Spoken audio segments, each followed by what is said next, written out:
All right, everybody, so we are going to gavel in and call this meeting to order. And although it's not noticed, let's go ahead and rise for the Pledge of Allegiance to the United States of America, as well as to our Texas flag.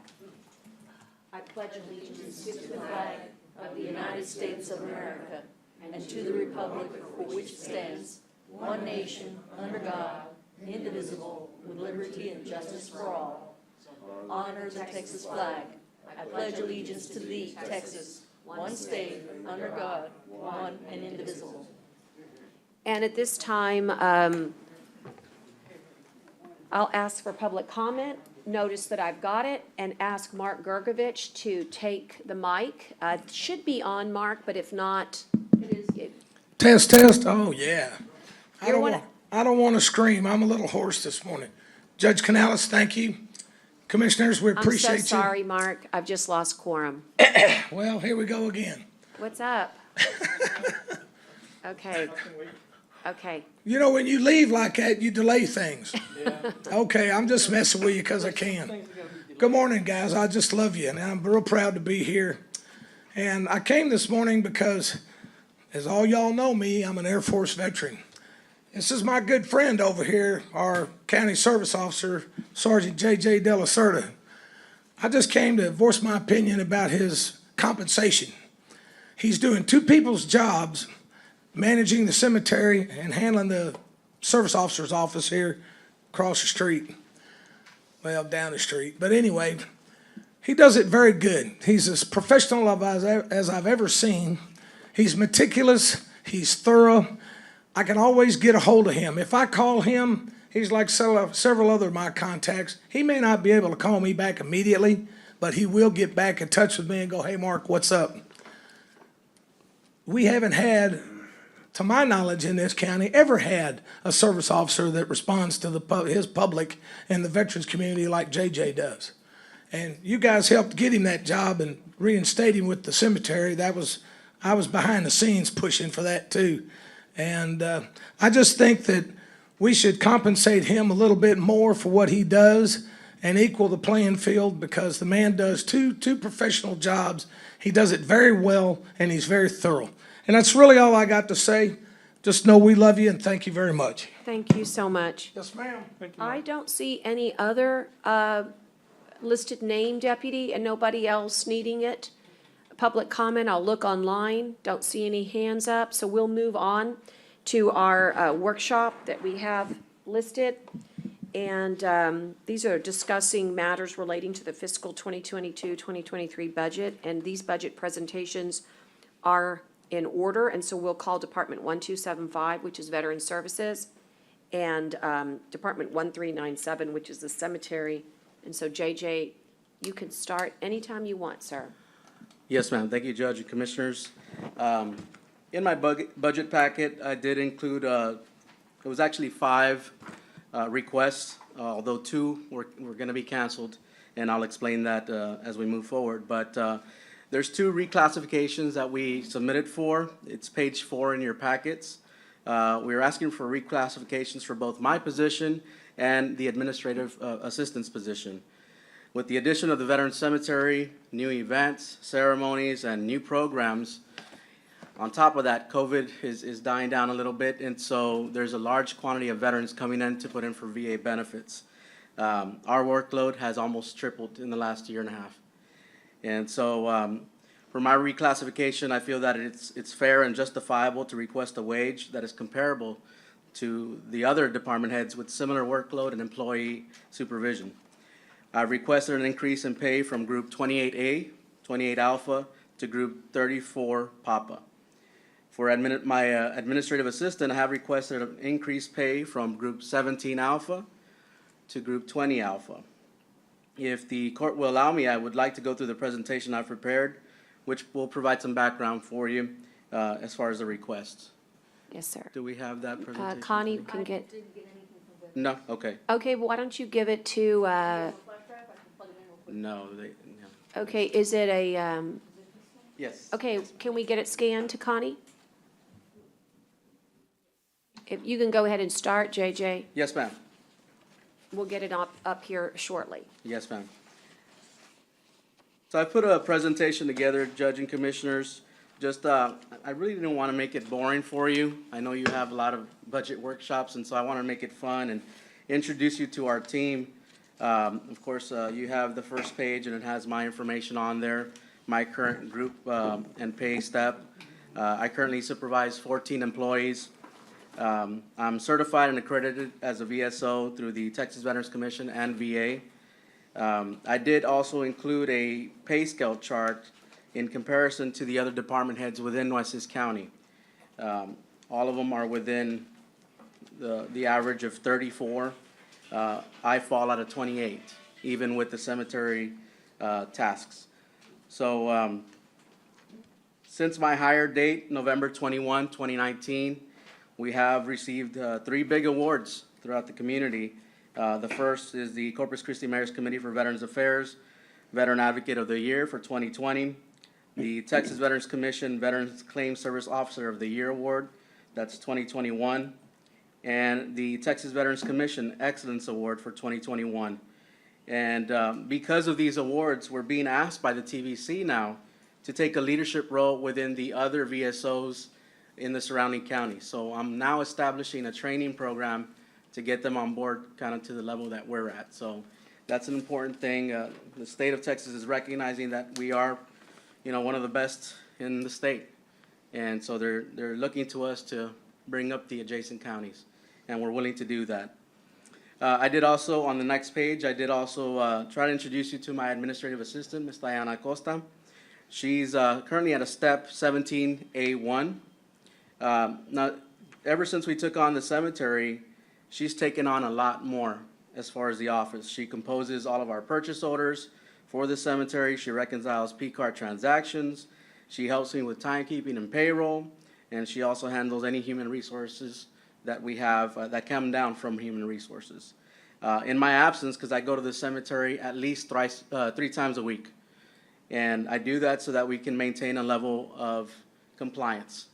Not only do we have to meet state guidelines, but we have to meet VA federal guidelines, which is very, very thorough. And so I go out there at least 3 times a week. In my absence, she assists veterans with filing for benefits. She does appeals. She composes the Nueces County Quarterly Newsletter, which we push out every quarter. And she runs the day-to-day when I'm over there at the cemetery. So I think it's justifiable for her to receive a pay raise. I did put some comparisons in regards to Georgetown, Texas. Their administrative specialist is receiving roughly $16 to $19 an hour. And then there's another veteran service coordinator position there that's running $20 an hour.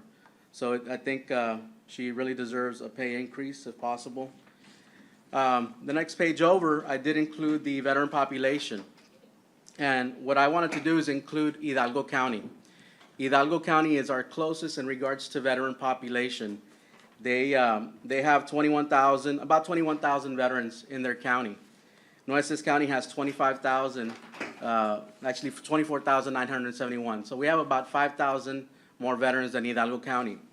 And the reason I bring that up is because I believe we're running very lean in our office. We have my position and we have an assistant secretary. They have 10 people in their office. They have a VSO, 4 assistant VSOs, 2 administrative assistants, 2 community outreach specialists, actually 3 administrative assistants, and so it's 10 employees total. Their VSO is getting paid over $74,000, and they don't have a cemetery that they run. Okay, their administrative assistants, actually their assistant VSOs, are getting paid over $40,000, and so again, I just wanted to mention that. So we're running very lean, I believe. I reached out to San Patricio County. They actually have a VSO, an assistant VSO, and an administrative secretary, 3-people team. And they only have 5,000 veterans in their county. So again, I think we're running lean. I think we're giving you your, we're using the money we're funded for properly, and I think we need some more help. As I mentioned, we took on the Nueces County, the Coastal Bend State Veterans Cemetery. And with that, we know that's a big undertaking. We constantly need supervision out there. The operational maintenance, it's you have to be pristine in everything that we do out there. The current staff out there is 12 cemetery staff and 13 volunteers that we manage. To date, there's over 4,900 decedents buried at the Veteran Cemetery that we take care of and look after on those hallowed grounds. So the cemetery itself not only serves Nueces County residents, but the whole coastal Bend area, and actually anyone nationwide. So if you have a veteran that, let's say, was born and raised in Nueces County, but they leave to Washington or to another state, they want to come back home, we serve those veterans. We don't follow county guidelines. It's for anyone that's eligible to be buried out there. Currently, we're interring an average of 60 veterans a month, 60 veterans dependents a month. And so what that does is it increases the volume of services that my office provides, not only on the cemetery portion, but the benefits portion, because the staff, what they do is they inform the surviving spouses and dependents that we can help them with survivors' benefits. That's an addition, okay? We're not just serving Nueces County residents. It's any and all veterans and dependents that come our way. We did also create what's called the Veteran Connection of the Coastal Bend, if we go down. Can I ask a quick question Yes, before we ma'am. get there? I know this is based on, at least 1 month old data, but I remember our last visit with Dr. Kelly. Do we have any vacancies at the Veteran Cemetery? No, ma'am, we don't. In other words, we've used all the positions. That's correct. Okay. Yes, ma'am. Was there a vacancy? There was a vacancy for the grounds maintenance And we filled level. it. Yes, ma'am. So Great. we actually stole from Scott, because we got someone from, Okay. from Coastal Parks, but we did fill that position. Yes, Okay, ma'am. good. That way, when we look at the budget, we'll see if we have any savings, Yes, we'll ma'am. see it as real savings because it means we're fully staffed. Yes, ma'am. Got it. Okay, thank you. And I'll go back to the cemetery as far as the budget I itself. appreciate that. Yes, ma'am. Okay, thank you. We did also create what's called the Veteran Connection of the Coastal Bend. This is a Facebook social media outreach page. And the purpose of this page is to let veterans acquire supplies or donated items that the community wants to give to veterans. The reason this Facebook group was created is because we got several calls to my office saying, look, I'd like to donate a wheelchair or a ramp or a refrigerator, and we just don't have the room for it. So instead of turning people away, what we did is create this Facebook group, and we connect the donor directly to the veteran.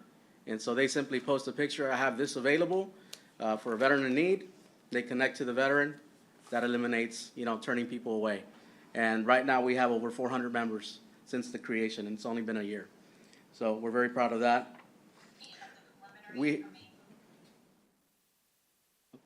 We've also created events and ceremonies. Coastal Bend Field of Honor was our first annual last year. We are going to work on that this year. Upon taking on the Veteran Cemetery, we also are in charge of the Wreaths Across America ceremony, Memorial Day ceremony there at the Veteran Cemetery. We collaborated with L&F Distributors in our Feeding Our Heroes event, where we fed every homeless veteran in the county. We've also put on Nueces County Resource Fairs. During COVID, we put one together at the Del Mar Economic Development Center, and we had over 250 veterans show up for that particular event, so it was very successful. We do also collaborate with the Corpus Christi Mayor's Committee for Veterans Affairs to do the Veteran Stand Down. We do that every year, where we provide health services for our homeless veterans. We feed our veterans. We provide immunizations, backpacks, clothing, and so we continue to do that on a yearly basis. We did also help with the American World War II Heritage Region application, which I hope is very successful. We also collaborated with the Dolphin Connection of Ingleside, where we provide free dolphin watch tours to disabled veterans to try to prevent any type of PTSD buildup. We need that escape, right? Us veterans that are going through PTSD, we need something to take us away from that daily stressor. And so we created that program. And then just recently, we tag teamed with Chris Six, Mr. Mike Shaw, and Bell Furniture to create the Flag for a Flag program, which starts tomorrow and runs till Monday, in which the community can come in and exchange their old weathered, tattered flag for a brand new flag. And so, since we came into office, we can move on to the next, there we go. We've also expanded our veteran services. We created a veteran mini library. We collaborated with the Keach Family Library with Miss Ida Garza, And we provide books to our homeless and low-income veterans. They're at the office when they come visit us, so that's available in our lobby. We've also worked with Human Resources, where we've established what's called the Nueces Hires Vets Employment Program. And we have a computer there in our lobby area. Veterans that are looking for employment within Nueces County itself can look for a job and apply. Next one over, please. We've also created what's called the Veteran Meat Distribution Program. We've teamed up with Fish for Life, a local nonprofit organization, where we provide venison and nalgai meat to any veteran that would like some. And actually, this data is old. We've provided over 1,000 pounds of meat to veterans throughout the community. So it's a very successful program. And lastly, just recently, we created what's called the Flag Retirement Box Program, which is located on the first floor. We collaborate with VFW 3837 to create this Flag Retirement Box so that not only Nueces County employees can drop off flags that need retirement, but anyone from the community can do so here at Nueces County. We make sure we swing by the box and clear it out every week at the end of each week. We then take those flags that need retirement over to the Coastal Bend State Veteran Cemetery for flag retirement. So we'll keep doing that. And I wanted to go back to two other budget items that that we put in for Judge and Commissioners that I don't feel that we'll need since we got the Texas Veterans Commission grant back. Okay, And so, other than the two reclassifications, the only funding requested is the contractual rent increase over at the RTA building for our office. Like I mentioned, when I submitted the budget, it was unclear whether we were gonna get the Texas Veterans Commission General Assistant Grant. So I requested funding for a temporary employee, and that's account code 5126 on your packet, and funding for our food and hygiene pantry, which is account 5220. These requests, again, are no longer needed since we got our TVC grant back, something we fought really hard to get back. Really And I hard. think without the push that we made, without the awards that we received from TVC, I don't think we would have gotten it back. But again, that's a $150,000 grant that we will be utilizing to help the community with general assistance and emergency assistance. I would like to note that my office brought in more than $10,000. When we lost this grant, we brought in more than $10,000 to sustain that grant during that period where we didn't have the grant. And so we thank the community for those donations for that pantry. We really appreciate it. Okay, and that's pretty much for 1275, Judge and Commissioners. I would like to roll into 1397 for the Veterans Cemetery, if possible. and I just want to make sure that Dale, make that correction so that, you know, on OpenGov for us, for those two things. Yes, ma'am. And so for the Veterans Cemetery, I think we've been doing very well.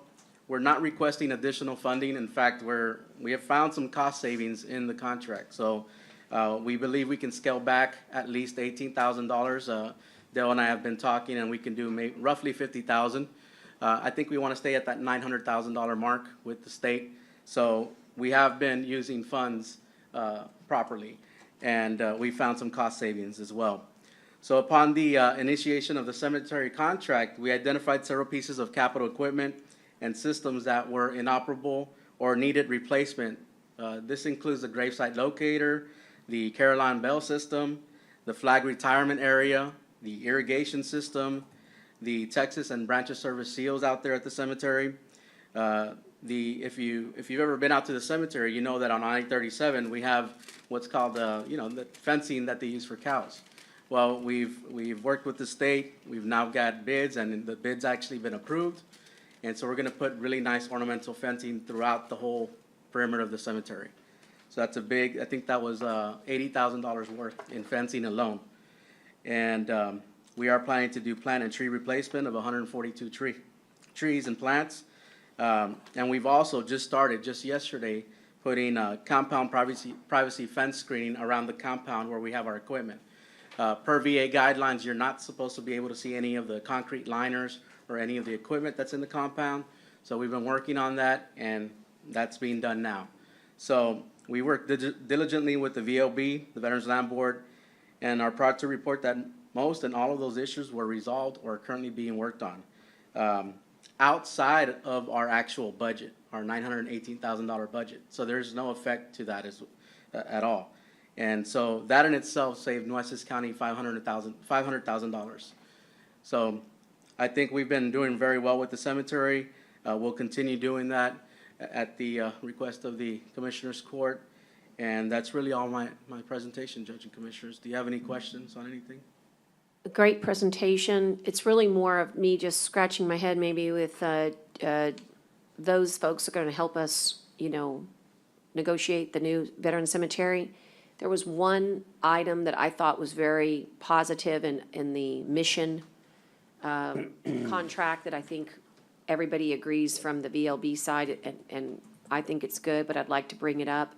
And that is if we do have cost savings, that it be placed in sort of a, cash reserve type of fund that then could be used for capital expenditures. Yes, ma'am. And I just would like to say that I think that's a great idea for next year's contract. And it's been done in Mission, and so they've been able to do, actually, I think they used it for irrigation. Irrigation, yes, ma'am. But that's a wonderful concept that if you have savings, rather than send it back to the state, let's use it in a fund that the state permits for they'd have to approve the capital expenditure. Absolutely. But it creates our own fund, and so we're looking at best practices. But having said that, given that you really have made a very good case for the VSO's documented salary being so different, departing from our own directors and from others, I'm wondering if we really do have savings of $50,000 in this new contract. Let's say that in order to get him up to where he needs to be in parity with others, can't that be part of our new veteran services contract? So that Nueces is looking to, we put it inside the contract where the GLO reimburses us. It's a thought. I'm not saying that that's how we have to do it, but it makes sense to me because of the time that he's spending over there and because we've already demonstrated cost savings, improvements to capital, et cetera, et cetera. Just a thought from our side of negotiation. Yes, Your Honor, when we set this department up, we set this up as it is a department, but it's working as a fund. It has its own balance, its own fund balance, its own equity, its own cash balances, and any excess funds that we receive from the state goes into the reserve account of the fund balance. And as they are using in Mission, we can use the fund balance for other items as long as it's approved by JJ as well as the Veterans Plans Board. Okay. All right. Good job. Any questions for JJ? Commissioner Chesney has joined online, so I'm reporting that. Any questions for JJ? I don't have any questions, Judge. All I have is praise for JJ and his crew. Thank you, sir. I live out in that area, and every time I pass by there, I like the way it's looking. Your guys are always out there working or watering. So JJ, thank you. I think you've done a great job. Thank you, And Commissioner. keep up the good work. Thank you, sir. We will. Thank you, Thank sir. Thank very you, much. Commissioner. Good job. Thank you, Thank you, Commissioner. Commissioner. Supervisor. Okay, so JJ, we're gonna let you go, only to say that those contracts for the veteran cemetery are coming up very ma'am. fast. So we're gonna ask you to work with the team of lawyers and governmental officers to make certain you keep us on those deadlines. But it seems like it's nice to save the 18, and that's gonna be good for the state, given all the capital they've given us this year. But if it's possible, maybe we can see how that contract can help JJ in the realm of, his salary. Okay, Thank you, Judge. all right, Thank you, thank Judge you. and Commissioners. Thank you Thanks, so JJ. much. Thank you. Thank you, Okay, Mark. we're gonna transition to Sheriff. He's here, Chief Cook's here, Joe Gonzalez is here. It's 3 different departments, 3700, 3710, 3720. And we'll let you start, Sheriff, whenever you like. Man, I admire that, Judge and Commissioners, that he was able to celebrate cost savings, because you're not gonna hear that from me. And I am You're in awe. envious? You're envious, Sheriff? And I wish I could somehow follow up on what JJ did when it comes to saving the county money, but law enforcement gets more expensive every year. Yeah, it does. The county jail gets more expensive every year, and especially in a situation like we find ourselves in with a very old dilapidated building that's cratering all around us. And so, We're ready, Sheriff, we're ready. and we'll have that conversation, Commissioner. But anyway, County Judge and County Commissioners, thank you for allowing us to, and I brought plenty of institutional knowledge with me to answer your specific questions.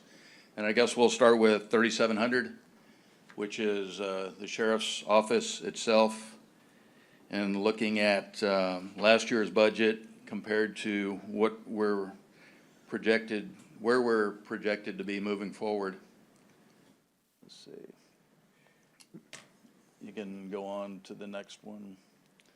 So, and we'll start with 3700. So 3700, the sheriff office itself, we have currently 17 vacancies, and the majority of these vacancies are in patrol side and also on the warrant side.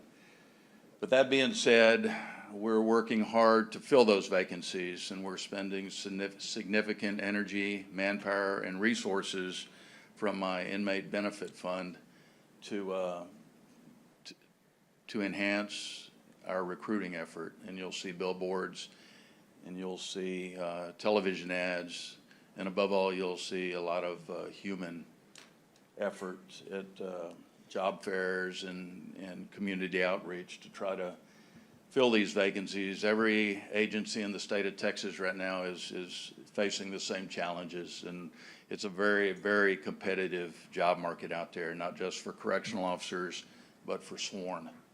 And we are doing our best to compete in that job market. That being said, the vacancies exist, but we're still coming to you asking for 2 additional deputy sheriff positions in the warrant division. They serve primarily as courthouse security. These are the ones like David sitting behind me that they're attached to Captain Garcia in the warrant division, but they serve primarily in the courthouse. And we can only predict moving forward that our responsibilities and the demand of enhanced safety and security inside our courthouse are going to increase this fiscal year. So we come to you asking for 2 deputy sheriff positions in the courthouse. The patrol function out in the county remains, it does not remain stagnant. There's significant growth out in the county, in the unincorporated areas of the county. And along with our partners in the constable offices, we have seen an increase in the volume of the workload out in the county. So I would make a case for 2 additional deputy sheriffs in our patrol division. Vacancies also are what we perceive to be workload demands, increased workload demands in 3700. A very significant piece are the crime data clerks. Back during the worst part of the pandemic, the governor of the state of Texas put out significant executive orders, and one of those was GA13, Executive Order GA13, and that basically restricted the ability of magistrates to release inmates that were booked in on violent charges, on personal recognizance bonds. So it kind of changed the whole bail bond environment inside the county jail. And that's one reason we're at 100% occupancy today. It's also a reason we have inmates at Aransas in Victoria County that we're paying those counties to take care of those inmates for us. And so that GA13 was codified into law by Senate Bill 6. And Senate Bill 6 now made it a law that someone with violence in their criminal history or somebody who was being booked on a violent crime would not be afforded a personal recognizance bond. And I met with Senator Chuy Hinojosa just 2 weeks ago about the unintended consequences of Senate Bill 6. And a big part of the unintended consequences was purely an unfunded mandate that placed significant responsibility on the sheriff's office for data input into TCIC, NCIC, public safety report, information that we have to enter. And we were not afforded the the finances to hire the data entry clerks that are responsible for entering this data. And so I'm coming to you today saying that we need those 2 crime data clerks specifically to enter all of that extra work that was created by Senate Bill 6. So this is 3,700. This is what we are anticipating as personnel needs this coming fiscal year. Also I think maybe the next slide has more about 3,700. Okay, so also in 3,700, we're seeing shortfalls on this year's budget. Overtime is a significant, overtime is a direct result of our understaffing. When you're understaffed, you're gonna have more overtime expenses. And there are other very obvious shortfalls in this year's budget that we think need to be addressed in next year's budget. A big one that you see at the bottom is the transportation of inmates. So anytime a Nueces County warrant is served in another city, another state, we're responsible for going and getting that person.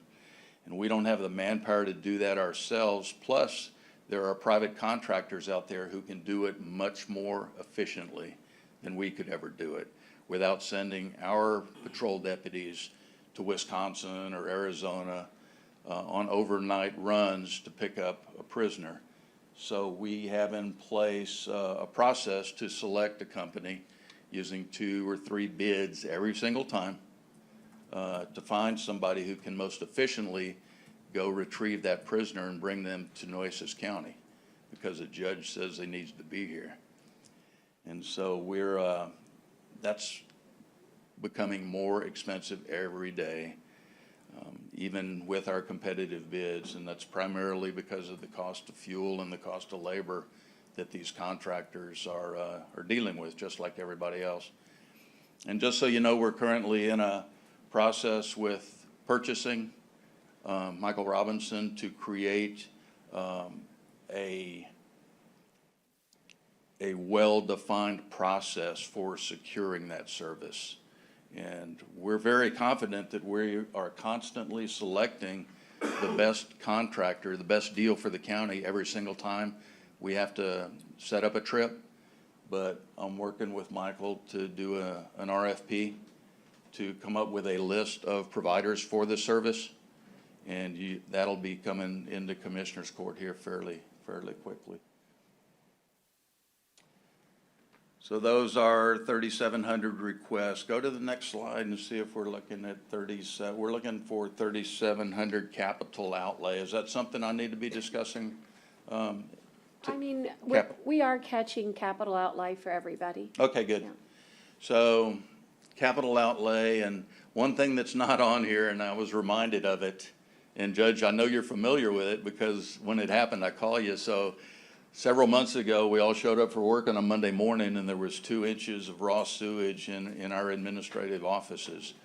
And when those inmates destroy and damage and clog the toilets up above us, that raw sewage ends up in our office. And I was just so impressed, not only with Public Works and with ServPro, the contractors that came in and vacuumed out everything and did their best to restore that carpet. But I was even more impressed with all of my administrative staff who didn't go home that day, even though it was a toxic environment. We had to continue to work that Monday and the rest of that week. And it took about 2 weeks for us to recover, at least get the carpets dry. But when you walk into the office today, you still smell it. And that's something we talked about, Judge, as far as getting that carpet out of there. Yeah. And doing vinyl or tile or Yeah. something other than carpet, because that carpet will never be the same. No. And an incident like that is very likely, no matter our best efforts up in the jail to prevent situations from that, like that occurring, they happen. And those inmates have so much time on their hand to make it happen. And so it's really just a matter of time before we come to work to 2 or 3 inches of raw sewage again in our office area. So. And we really don't want you to even wait till next cycle to get that done. We think that can be done Should be doing way that. before Yeah. that, just Tyler so you Vinyl. know. I appreciate that. And I couldn't even predict that expense, but that would be a capital outlay. That would be something that needs to be, Or building maintenance. right. So anyway, thank you for entertaining that. The other items, in 3,700, so our criminal investigation division is a very strong team of a captain, a lieutenant, and about 7 detectives.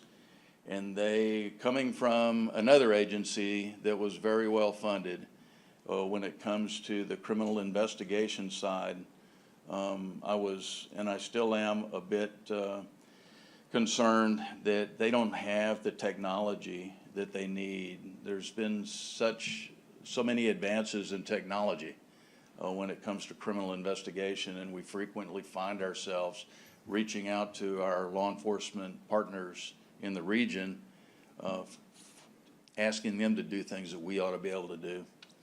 And so you'll see a wish list here of surveillance items for undercover operations, and then also crime scene items like the crime scene lighting and the computers and printers and monitors.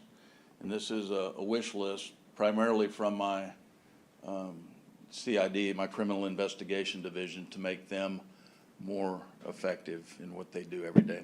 Yeah, and I think we ought to kind of keep track, guys, on our side. Anything that looks like this needs to be, considered.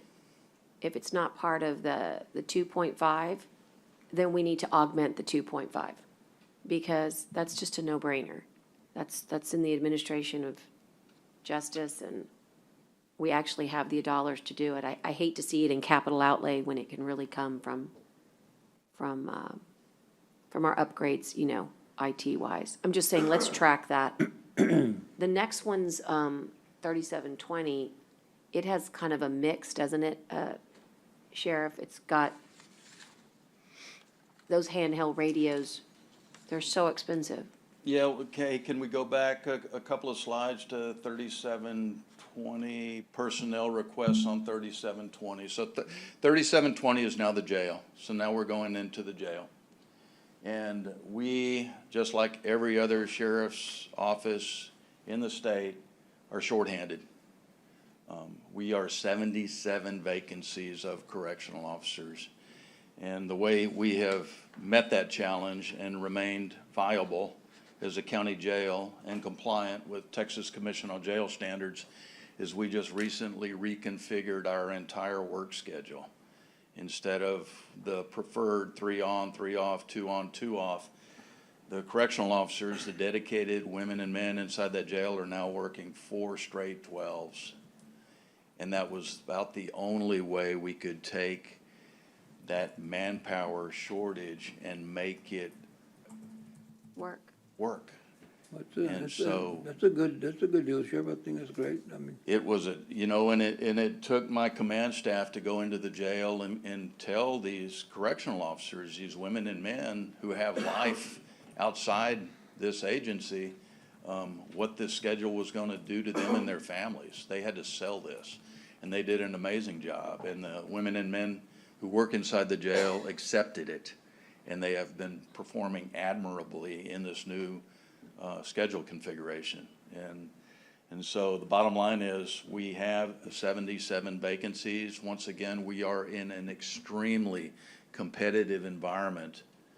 And so we need to up our game when it comes to competing with neighboring counties like San Patricio and Aransas and even Clayburgh. And I know the ARPA, I know the money that you're finding to supplement is meaningful, but in all reality, it's not permanent. It's not gonna last You're right. forever. And so we need to, when I'm looking at my buddy Sheriff Oscar Rivera in San Patricio County, and he's paying $20 an hour for entry-level correctional officers. And we're paying a little more than 15 an hour for entry-level correctional officers. And then when they go through jail school and they're no longer classified as cadets, they're classified as correction officers 1, they jump up to like 1811, and then next fiscal year, 1872. And that's still below what my buddy Oscar is starting them at. And so what I'm asking for here is these entry-level cadets who are not subject to collective bargaining agreement. Right. So they're not gonna see these scheduled pay raises like the other correctional officers are.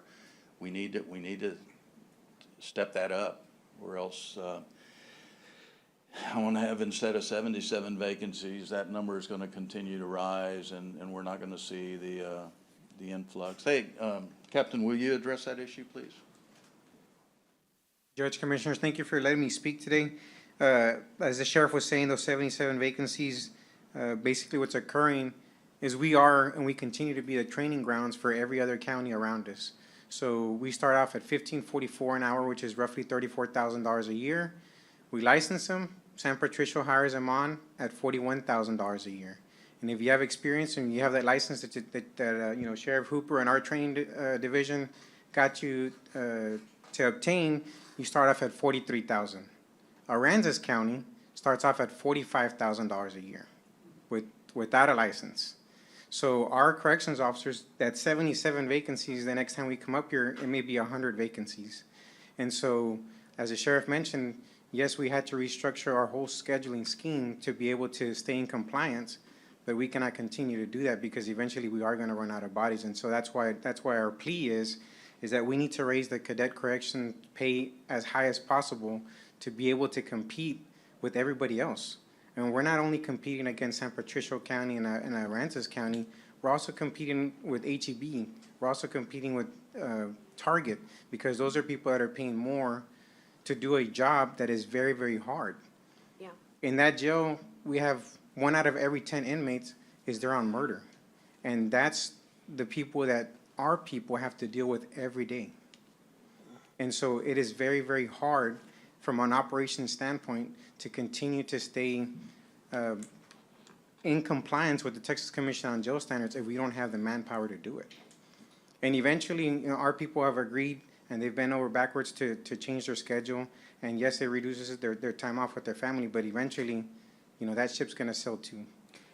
And so we're asking for the Commissioner's Court's help with this item and to get that corrections officer pay as high as we can to stay competitive. So, we're also asking to reclassify one cadet, and I'm sorry, Commissioners, did you have any questions? Yeah, let me do those two, and then I'll bring it back up. So these reclasses in 3720, it's a wash, it's an even. We're not asking for any money, but it's a significant reclass because I'm gonna take one of the unfilled cadet correction officers and turn that into a recruiting and information specialist. We're doing so much with social media, and we have even created a sheriff app that I haven't rolled out to the public yet, but it's gonna be a significant tool, a mobile phone app for both platforms that is really gonna connect us even more with the public, especially when it comes to recruiting and celebrating the agency. And I need somebody, an information specialist and a recruiting specialist to carry that workload, because sheriff doesn't have the time and no one on my staff has the time to do it right. So that's a reclass that doesn't cost any money.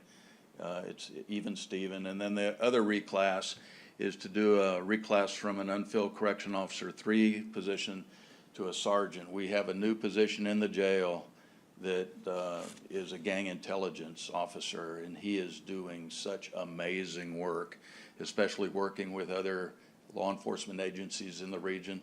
A significant amount of our jail population are known gang members, and the wealth of knowledge and the intelligence that exists in our jail facility can benefit the entire region when it comes to dealing with the threat of gang violence in our community and in the county as a whole. So I want this employee or any employee in that position to have the title of sergeant. So that's a simple reclass at no expense. Slide. Does those are so easy to say yes to, but may I just ask a quick question? does that affect, though, anything with regards to the collective bargaining, Dale? We're good? Okay, well, that seems like a very reasonable And the sooner we request. can do that, the better. If we can do that before the next Yes, sir. fiscal year, that'd be great. And then can I just also ask, I won't dwell on this for the interest of time, but, I mean, of course, we know you're absolutely right. I just went to a meeting this morning where they emphasized that if you wanted to get in a golf cart and roam the beaches and give away prizes, that you could do so for like $15.85. So if you can like be on the beach in a golf cart, it's all souped up and give away gigs, I think your point is well made, but what I was gonna ask is that, is there a possibility that we could, there's got to be an expert in the country that would see what amenities would make the difference. So I'm just wondering, let me give you just one, for example. We've talked about this, about a shooting range, about an academy that would get you so many free, almost like think of it as a membership, right? Like a very elite law enforcement club that would get you get this many times at the shooting range, you get a gym membership, you get, in other words, is that something that you would see inside of a collective bargaining agreement? Or is that something that we could, because I'm gonna tell you, I don't know, I'm gonna favor the $17.50 to get us out of the Chick-fil-A mode. But we've got to figure out what amenities or benefits are really gonna keep them here so that they don't just keep on going to the next. In other words, how do we do that? So Judge, that's coming up in 37, All right, then we'll just 20 hold. capital outlay requests. All right, we'll just hold. Thank you. Go ahead. So can we go, so, yeah, okay, so going back to requests, the previous slide. Previous slide, Connie. Previous slide. Okay, so this is kind of where we're at, looking at this year's budget and what remains of it, and where we were short this year, and the overtime's huge. We've just about blown through our overtime, and that again is directly related to our staffing shortage. And overtime's an interesting animal. We have correctional officers that love it and have become accustomed to it and even dependent on it, and that's unfortunate. But that's just the way some budgets work. And I hate to say forced overtime, but scheduled overtime is not appreciated. And that has resulted in correctional officers leaving because they didn't want the overtime, didn't need it, or it certainly was when they weighed that against their time with their family. And so that's, but the bottom line is it's an expense that, and I had this conversation with Dale shortly after I became the sheriff because it concerned me. And he explained to me that, because of those 77 vacancies, you're going to have unpaid positions. You're going to have positions that the paycheck didn't go to because, and it does, in some sense, it does kind of level out towards the end of the year with the unpaid positions and the overtime expense. But it's still something that I wanted y'all to be very aware of. We're also seeing shortfalls in the office expenses and food and kitchen, uniforms, county inmate housing expense. And y'all have addressed that one at a different level as far as what we're doing there in Victoria and Aransas and your innovative ideas on how to pay for that. Inmate uniforms, mattresses, and supplies. I do a significant part of that funding through my inmate benefit trust fund where the revenue comes from my commissary contract, but still we have to monitor that because that contract, that revenue from our commissary contract specifically is not allowed to supplant county responsibilities. So I wanted to bring that to y'all's attention. Then if y'all go to 3720, I believe it's the next. Can I ask you, since it's such a huge amount? Yes. So in the food and kitchen, so that's exceeding the Aramark? Yeah, and you know what? I got to revisit that. Because that seems so odd. Okay, we can revisit that. I need to look at that. All right, fair enough. That one I wasn't prepared for. Yeah, no But worries. you're right about our contract with Aramark and the Yeah. vendor. We can work on that. Okay.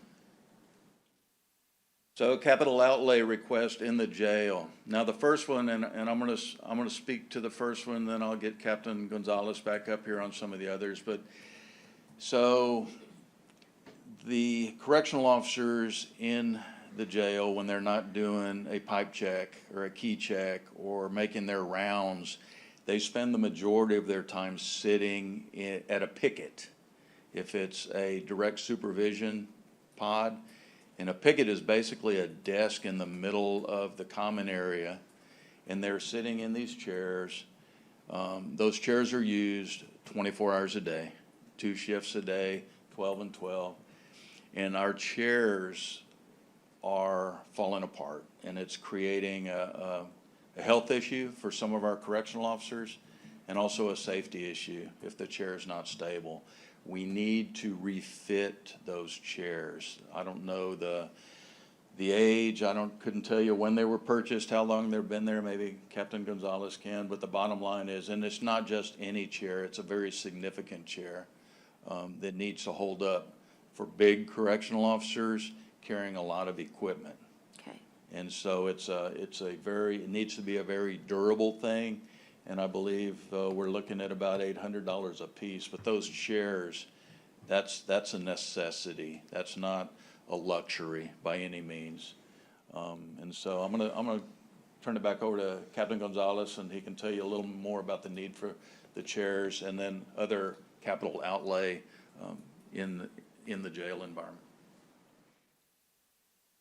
And Judge, as you were saying, like maybe some of the things that we can do is help with maybe the working conditions. Yeah. And so the chairs is definitely one of those things. It's not a want, it really is a need. And another need is these 100 handheld radios, which I know it's a huge cost at $4,000 a piece. And as we know, we have a pretty big sized jail. These radios are the lifeline of that officer who's working in that unit.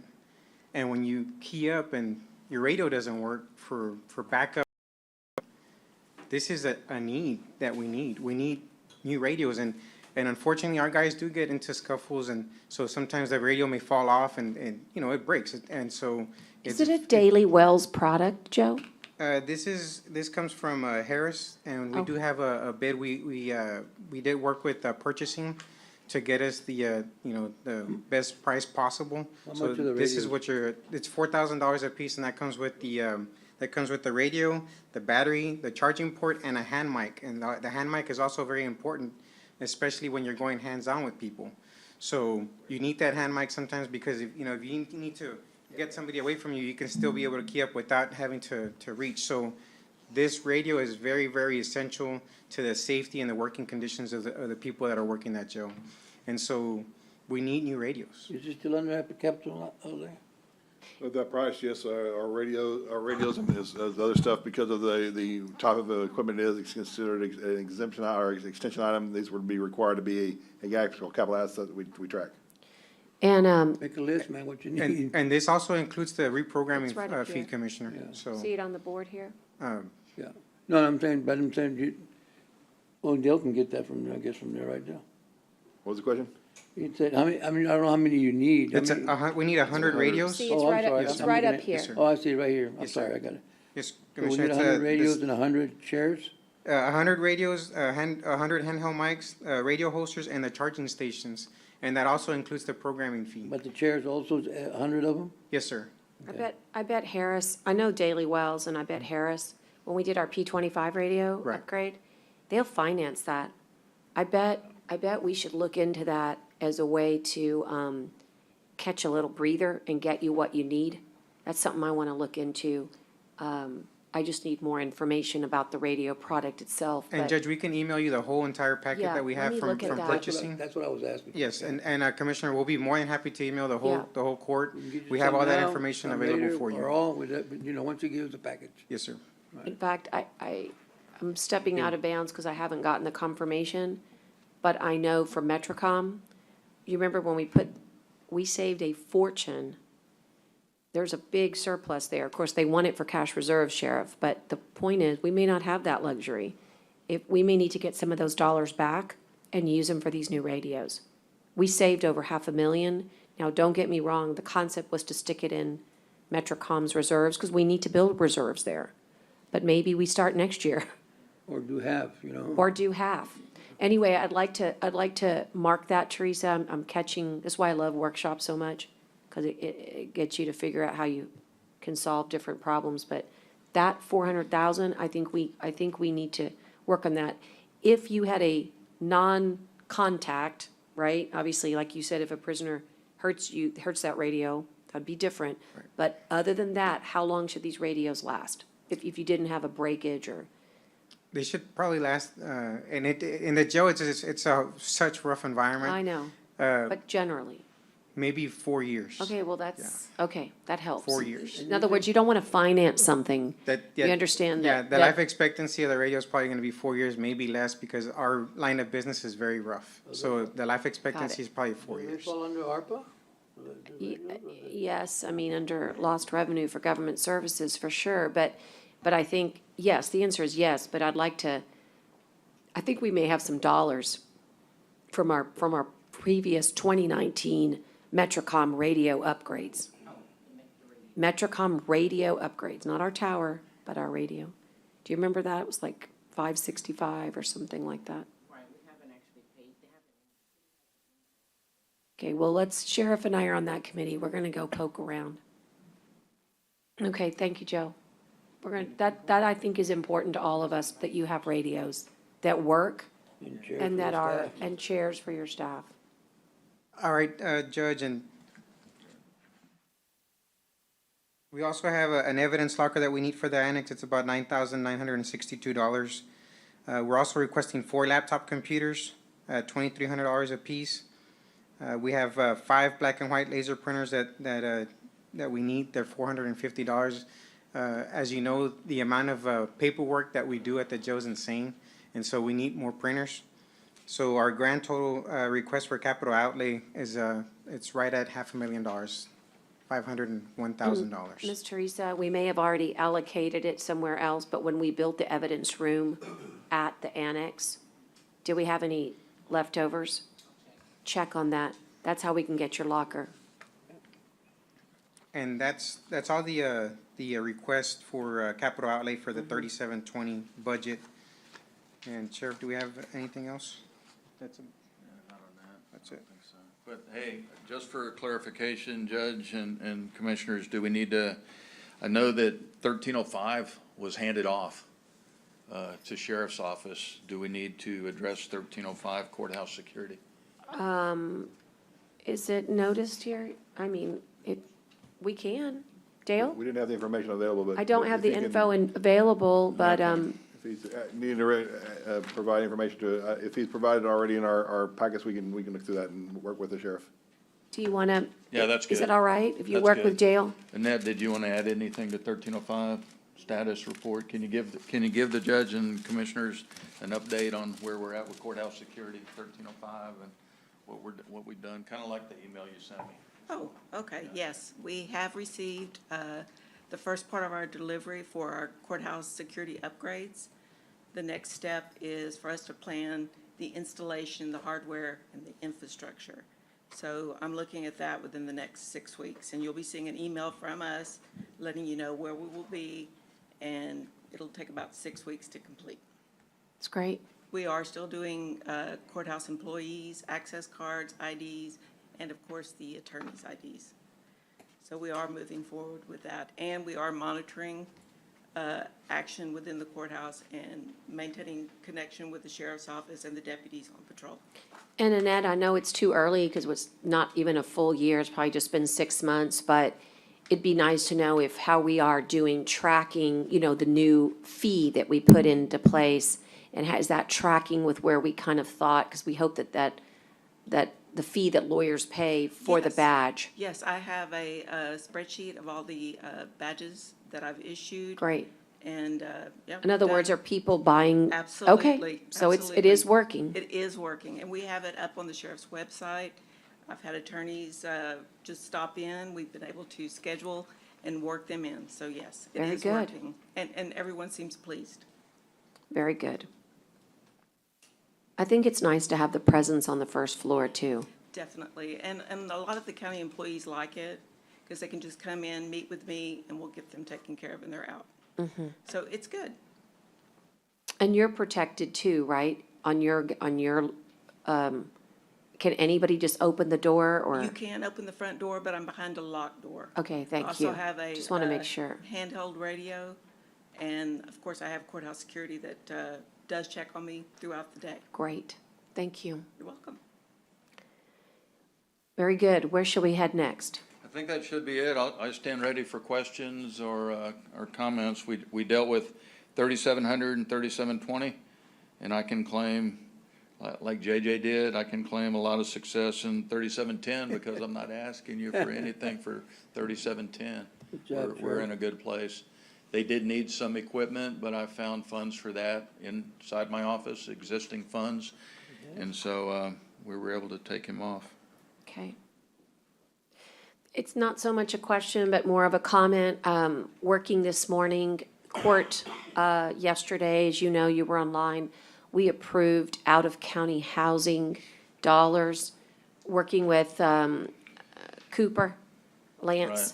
doing a great job getting us the backup documentation we needed this morning, so that's excellent. But thanks to Teresa, who kind of wisely said, hey, what about the transportation? Moving those inmates from Nueces to Aransas, Nueces to Victoria. I just wanted you to know that I think we can capture that as well. And so we're gonna have that vetted, but first I needed that documentation and Cooper's getting that. I just wanted to at least let you know that the more we can think like that, Got it. that the smarter it's gonna be. It might be only 100,000, but that 100,000 could pay for chairs. Well, and that's one thing, Lieutenant Cooper's tracked the housing expense. Yeah, And I believe Victoria's 65, an inmate per day, $65 inmate per day, and Aransas is 72. 72 inmate per day, but you're right, we didn't look at, and it's not just taking them there and back, because a lot of the inmates that go to Victoria and they don't want to be there, they disrupt Victoria Jail and they get sent home. Oh. And so that's another trip. We got to go get them. That's an unexpected trip, but I think we can recreate all of those events. I think it and sure come up would with be a dollar great. amount. I think, and so you'll see an agenda item for me to scoop that up, because I don't feel like the agenda item I had yesterday captured the transportation piece, and I want clarity. So, that's great. And again, thanks to your team, we've got the documentation. Interestingly, Sheriff, the memorandum basically calls for that the reason those numbers were a little off is because in January, they scooped it up to 3% increase per the MOU. So that's why that I rate got went it. from 70 to 72. I got it.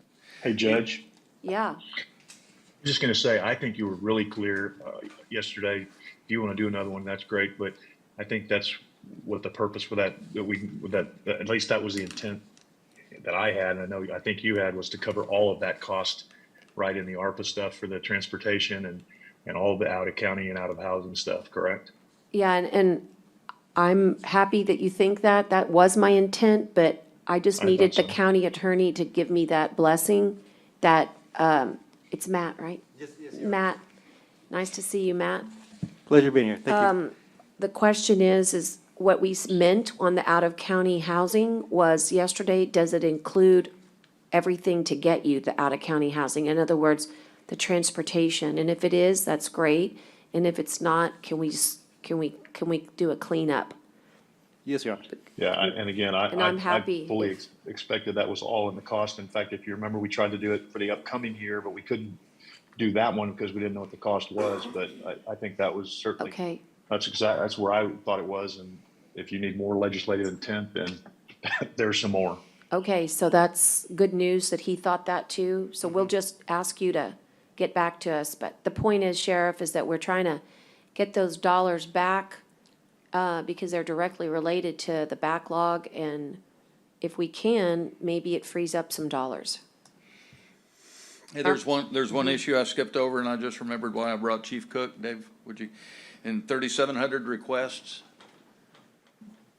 there's just something maybe I wanted Dale to look at or y'all to Okay. look at, on 3,700 requests, and it's something that's always been done. It's a historical thing. It's been done for a long, long time, and Chief Cook kind of clicked on it. And so just for the sake of discussion,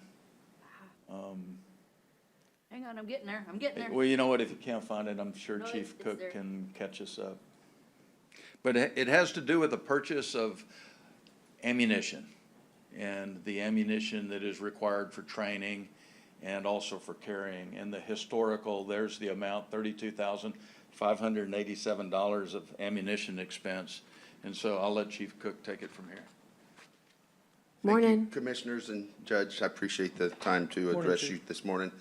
Ammunition has typically been purchased when we can find grant money to buy it. It's never been part of our general operating budget. And that is a yearly, annual expense that should be absorbed within the budget. I shouldn't have to worry about whether I'm going to be able to find a grant or utilize grant money to buy ammunition every year. And the problem is that it's not just about ammunition to qualify our personnel to meet the standard for TCOL and their peace officer's license, but I want to make sure that our officers are trained to a level that our community expects. So there's going to be additional training. There needs to be additional training in regard to taking cover, movement, and shooting, and that's the same thing they would have to deal with if they were in a situation where we had an active shooter situation. Because I can tell you, it's one thing to stand stagnant and shoot at a target, but it's another thing when we start putting stressors on there. We expect them to exert themselves, get their heart rate up, get their adrenaline up, and so there's additional training we need to include in there. But this money has always come from a grant that maybe hopefully we could locate, and I want to put it in our operating budget so that we don't have to worry about, oh, are we going to be able to buy ammunition this year? It needs to be there, and that's why I wanted to bring it to your attention. Thank you. Because it's a lot of money, but it needs to be in our operating budget, so every year it's there, and we can buy the ammunition we need to effectively train our personnel. And Commissioner Chesney has his hand raised, so let me defer to him. Commissioner? Thank you, Judge. Chief, you had me at hello, right on that one. And the other question I have too is, and I'd be more than willing to help on this too. Write it down, Is, Teresa. I've seen some of the other police forces, sheriff's officers, things like that, that have the simulators where, I'm not saying, I definitely think you need more ammo. I'm saying in addition to the ammo, not instead of, so I want to be clear on that. Do y'all have any kind of simulation or simulator to where you can train them without the ammo, but they have the guns and it has the scenarios and Yes, sir. you know what I'm talking Yes, about? we have one, sir. I know Port Aransas has one. Yes, What's we that? have one. We have one, sir. They have one. We have one. We have a Okay. shooting simulator And is for that pretty effective? the shoot, don't shoot scenarios. And they're effective in getting our officers to make quick, deliberate, correct decisions on shoot, don't shoot. But I'm telling you, live fire is much more realistic. Oh, I know. Yeah. No, I said it. I didn't say instead But of. we do No, have no. one. Yes, Commissioner, we Yeah. do have one. And, Okay, I'd love to come and I've see been that here a and see year, what and I you got, don't, and 'cause we've only used it a couple times since I've been here, but I have tasked the training division with putting additional training in regard to, I would like to see maybe quarterly our guys going through a simulation set up by our training division so that we would get more effective use out of that tool. Yeah, that'd be cool. And again, I wasn't saying instead of, I was just saying in addition to, so I had not heard that y'all use that a lot, but I didn't know it but that doesn't mean you don't. That's why I wanted to ask. So if you have one, I'd love to see it. And yeah, if there's some opportunities to use it more, that'd be great. I'll But set I up a agree you demo need for you, ammo and- Commissioner. Just let me know when you're available and I'll make it happen. That'd be awesome. I'd love to see that. But yeah, I agree. Ammo, I've had to do that for various people, help out, trying to find some ammo. That has to be in the line item, I think, for sure. So I agree with that. Anyway, sorry to interrupt. Thank you very much. Thank you. I'm real surprised. I never knew you had a grant, had to find a grant for the ammo. It was the first time I hear about it, but I wish it would have come to us before that. Well, I've only been here a year, and I wasn't here very long before the last budget. So this year, I'm far more educated and then have a much better grasp of what our needs are. So I wanted to make sure I brought this to your attention. I tell you what, I can't believe that, but we need to change that. Thank you, sir. Excuse me, Chief, Yes, sir. do y'all use live ammo when you're training also as well? Well, for like the Sims training he was talking about is no. And there's a lot of different training you can go. They have, he was talking about a simulator where you have a video and different scenarios pop up and you make a decision on whether you shoot, don't shoot, interacting. Then there's also training available and equipment available where you can do what they call Sims training. And basically, it shoots something similar to a paintball, and you can actually get into live fire type scenarios where you actually have bad guys shooting back at you so that you know you're taking proper cover and concealment. That's not part of this budget, but if you guys, if the court deems that you want to spend the money, I'd be more than glad to make that purchase, because I can tell you it would be a step up, and we could also share that same equipment with the constables, and we could work closely with CCPD, who has equipment like that, and bring in their instructors, and we could step up in regard to How much that. it Especially, cost? it's especially helpful when you start talking about active shooter training. Okay, when you all train or other departments train, do they still use what's called wire cutters? I've never heard the term wire cutter, sir. Wad cutters? Okay, wad cutters. We have practice ammunition. They're not wad cutters, but they're practice. We use a jacketed round because it's better for the weapons, so you don't have the leading. But we use a different round for training than we do for duty. The duty ammunition is far more expensive, and so we use a training ammunition that's not as expensive as duty Exactly. ammunition that we carry daily. That's what I was getting at. Oh, yes, sir. Then yes, we have a different ammunition when we train. Thank you all very much. Y'all Yes, doing a great So job. to Take go to the care. next step level, that includes you guys and the constables, how much is it? As far as which one you talking about? You said to go one step higher. Oh, well, to buy simunition guns, I would have to get you a price, but I can find out, Commissioner, if that's what you want. I can certainly task somebody, we can get that information and we could provide that, because that kind of training really is like it seems like live fire, but it puts you in a position of learning to take proper cover and concealment, movement down hallways, clearing rooms, and it teaches you in a hurry that was a mistake. You won't make that again because you get popped, you Yeah, know? when- So- Yeah, I'd like to know what, if it's gonna include the constables and all that, I think it'd be good. Well, I just think that if we had the equipment, we could include the constables in any of the training that we provided. Certainly, sir. Thank you. This is just I know we're ready to transition time-wise, but just a quick follow-up. Just about a month ago, we were in the process of getting you guys the funds for the K-9, but you're okay? Yes, ma'am. It all The- worked out? The sheriff determined that we would make the purchase out of Law Enforcement Trust Fund on the federal side. Okay. And we have selected a dog.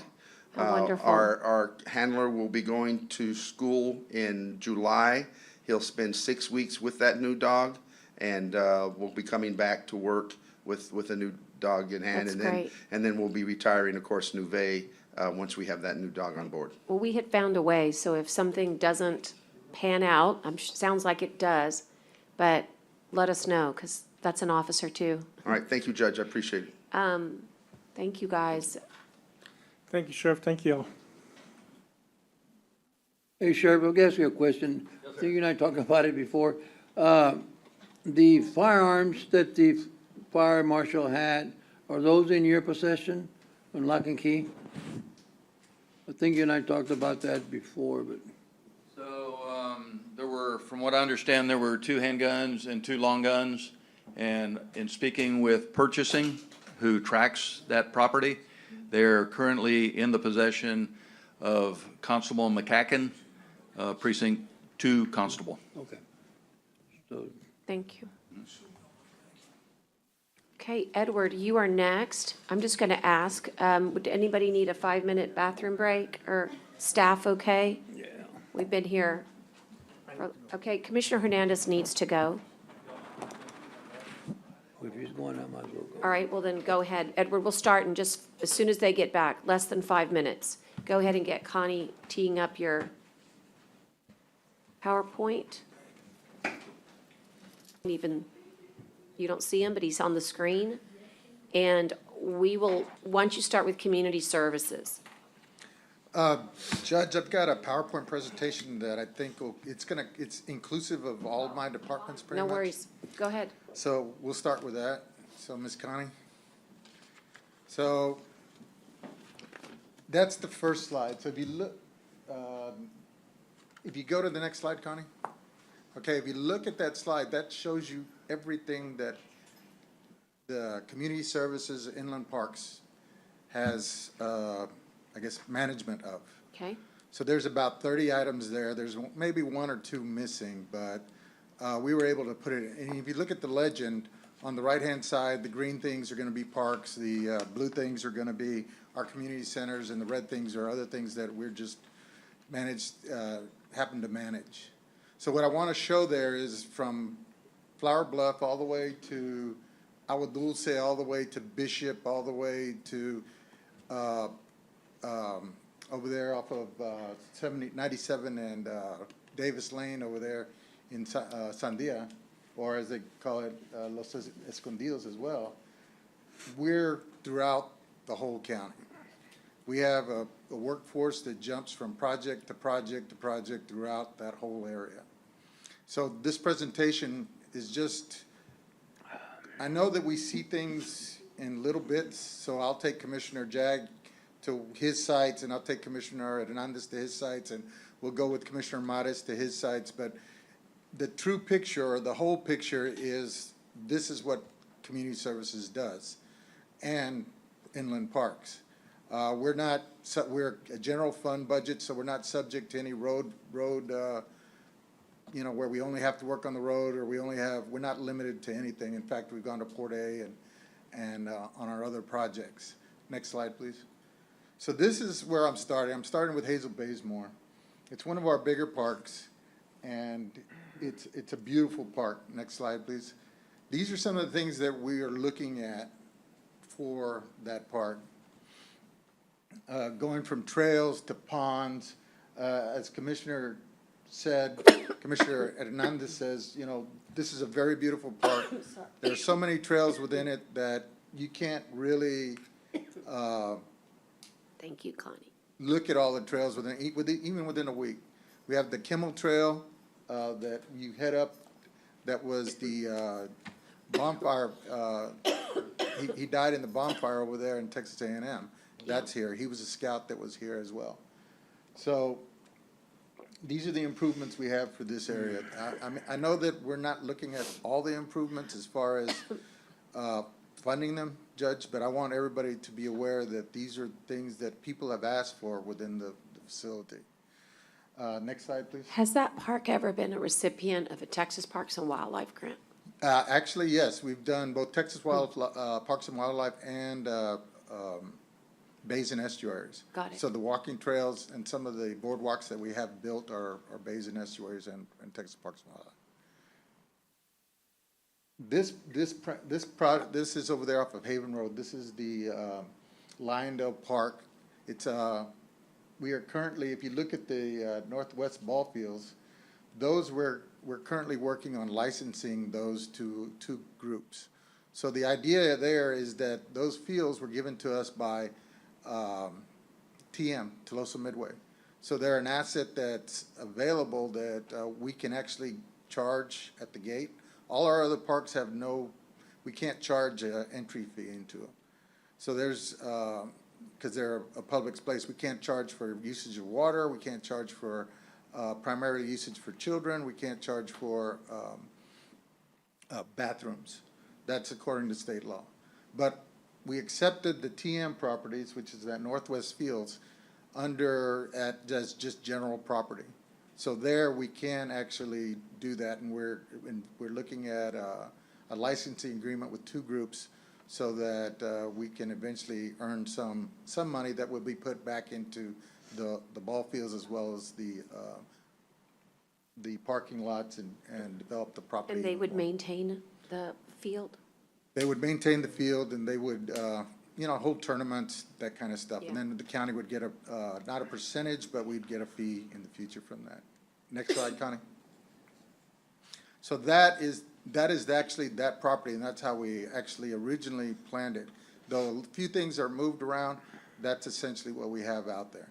Though we are actually asking for additional improvements. And again, these were all part of our master plan. These improvements were requested by the people from the area.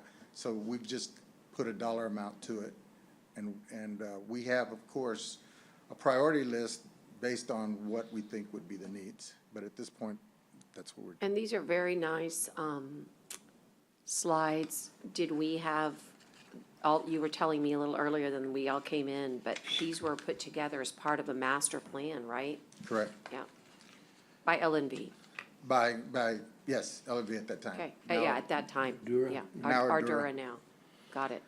So when we go to Commissioner, this is Commissioner Jaggs there. This is the actual Bishop Community Center, is the next slide. These two properties we help manage. We have the community center, and community centers are misnomers because they're, you know, primarily thought of as senior centers. But we use them for everything. We've got classes going on there. We've got trainings going on in there. It's the, you know, the community doesn't have any other access to any other location. So that's what they use.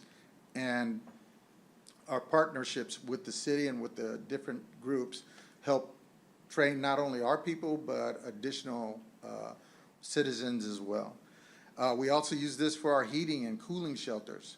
So we're gearing up now to begin probably during this summer. It's going to get into hundreds, 110s. Judge, you're going to pull the trigger and you're going to say, Edward, we're going to need to open it up and hold it open till it cools down. So those plans are already being made. The other building is the county building. Commissioner Jagg had a community room built there, which is in much use. Multi-purpose room. And then he also increased the size of the library. And we've got personnel that go and help maintain those areas as well. So they go over there and clean up and do that kind of stuff. We also replaced the roof as well. The next slide is also in Bishop. It's Amistad Veterans Park. I should have said that, but these are some improvements. I know Commissioner Jagg is making some improvements to the facility, but we'd like to make additional improvements that would engender better use of the park. The park is highly used right now. We're looking at developing the ball field. We've got some other items that we are working on now with the commissioner to redo the basketball courts. We also want to redo the walkways. We want to add lighting, additional lighting into the facility. This is one of our first parks that had any ADA equipment. So we have playground equipment that's specifically for ADA children. So, you know, this is one of our prides. We've got a really nice hand-drawn monument there to veterans. That's veterans of all wars. So, you know, this is one of those facilities that we really like to shine. Next slide. This is Banquete Park. So the Banquete Park, on this slide, you'll see our community center and the Banquete Park. So the community center there is the same as in Bishop.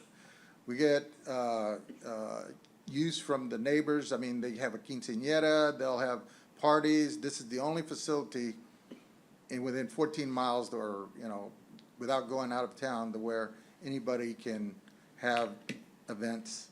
So it's, again, training, food bank, everybody works out of this facility. So the next facility, the next slide, please, is our county park. So there, we've made some improvements. This was $1 million grant that we got with Betty Jean at the time, but was finished by Commissioner Jagg. So essentially, the school needed ball fields, so we helped them build out their 2 ball fields, the girls' softball field and the boys' major league, I guess. Hardball field. And then the 2 addition ball fields that are there are for the little leagues that get to play there, and we have the open field for football practice, and we have little, believe it or not, soccer teams that go out there and play, soccer being the big sport. So we have here is the final product. We have portions of it that are built out, but we'd like to complete the build out. The original project was $1.5 million that we spent on lighting and the original walkways. We do have a bathroom there. Interesting fact is we have 14 bathrooms in our building schedule that we have to maintain on a daily basis.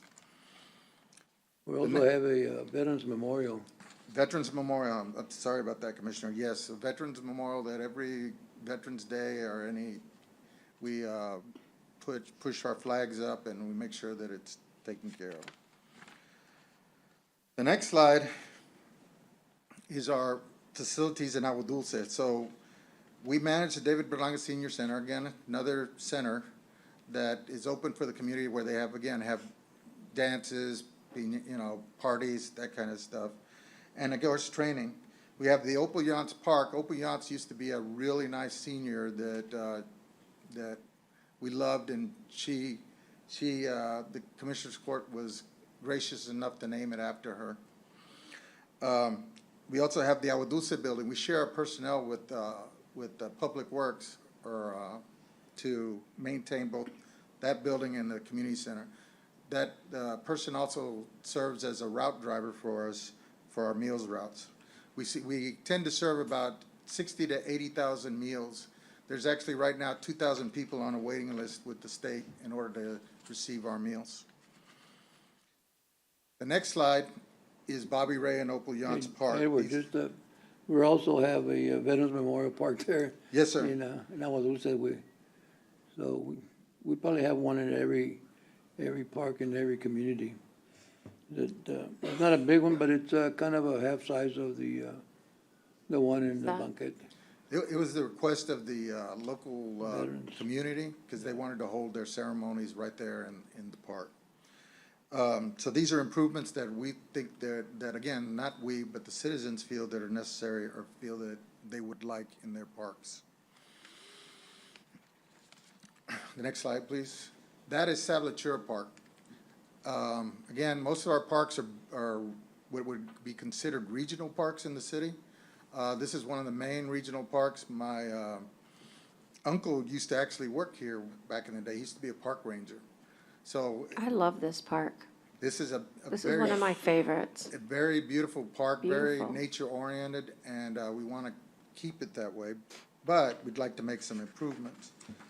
So, next slide, please. And there's nothing around there, which is nice. It's like, the other ones always feel, this one has a real sense of nature. Yes, and we've got scout projects that if you go through, you'll see the names of trees, and you can look it up.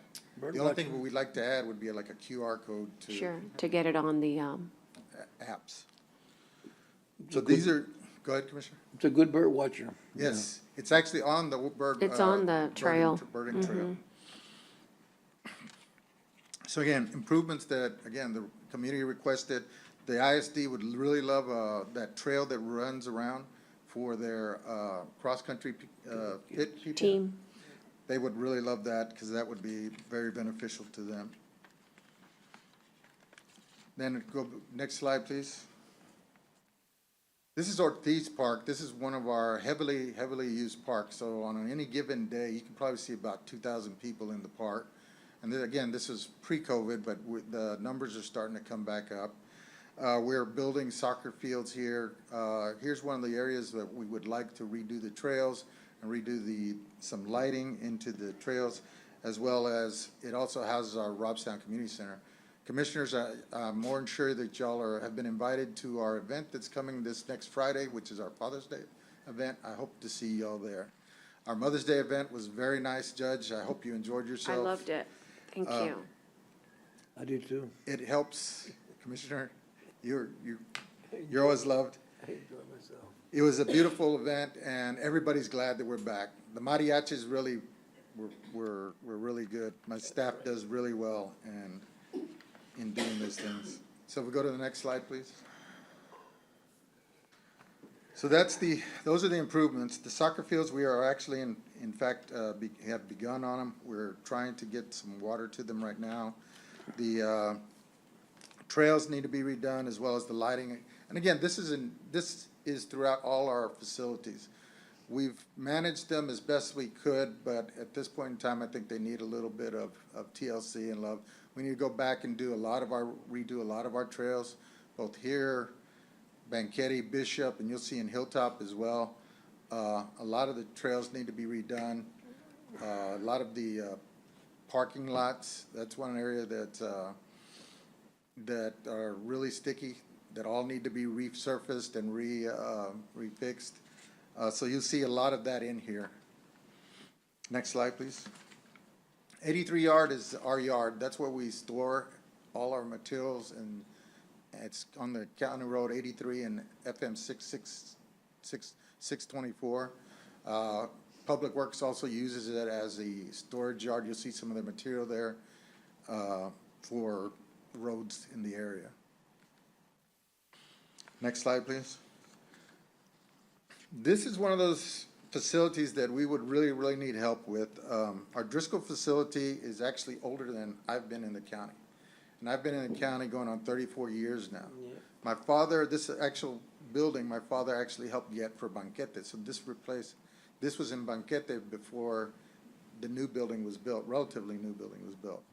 So that new building was moved to Driscoll to see the need. So the building has been reconstructed various times throughout the years. We'll redo the flooring, we'll do the sidewalls, we will redo. Again, issue of funding. It's seen its day. It's seen its day. I totally agree. It's This hard, one's, for us, it's hard to follow the sheriff's department because you see all the needs that are in law enforcement, and that's one of the higher tier deals. So when you see this, I can understand it being harder, but this is one of those deals where this is the only facility within the community that they use it. The city hall, the city council, they use the building as well as, again, the community, educational purposes, the schools. Sometimes they even hold court there. So bless you.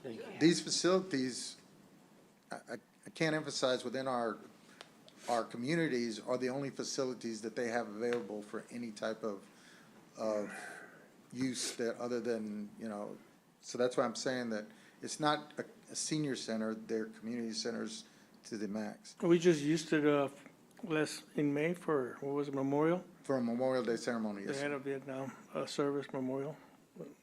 So if, we've got 600,000, and I think that's a relatively good estimate. We're looking at maybe a metal building.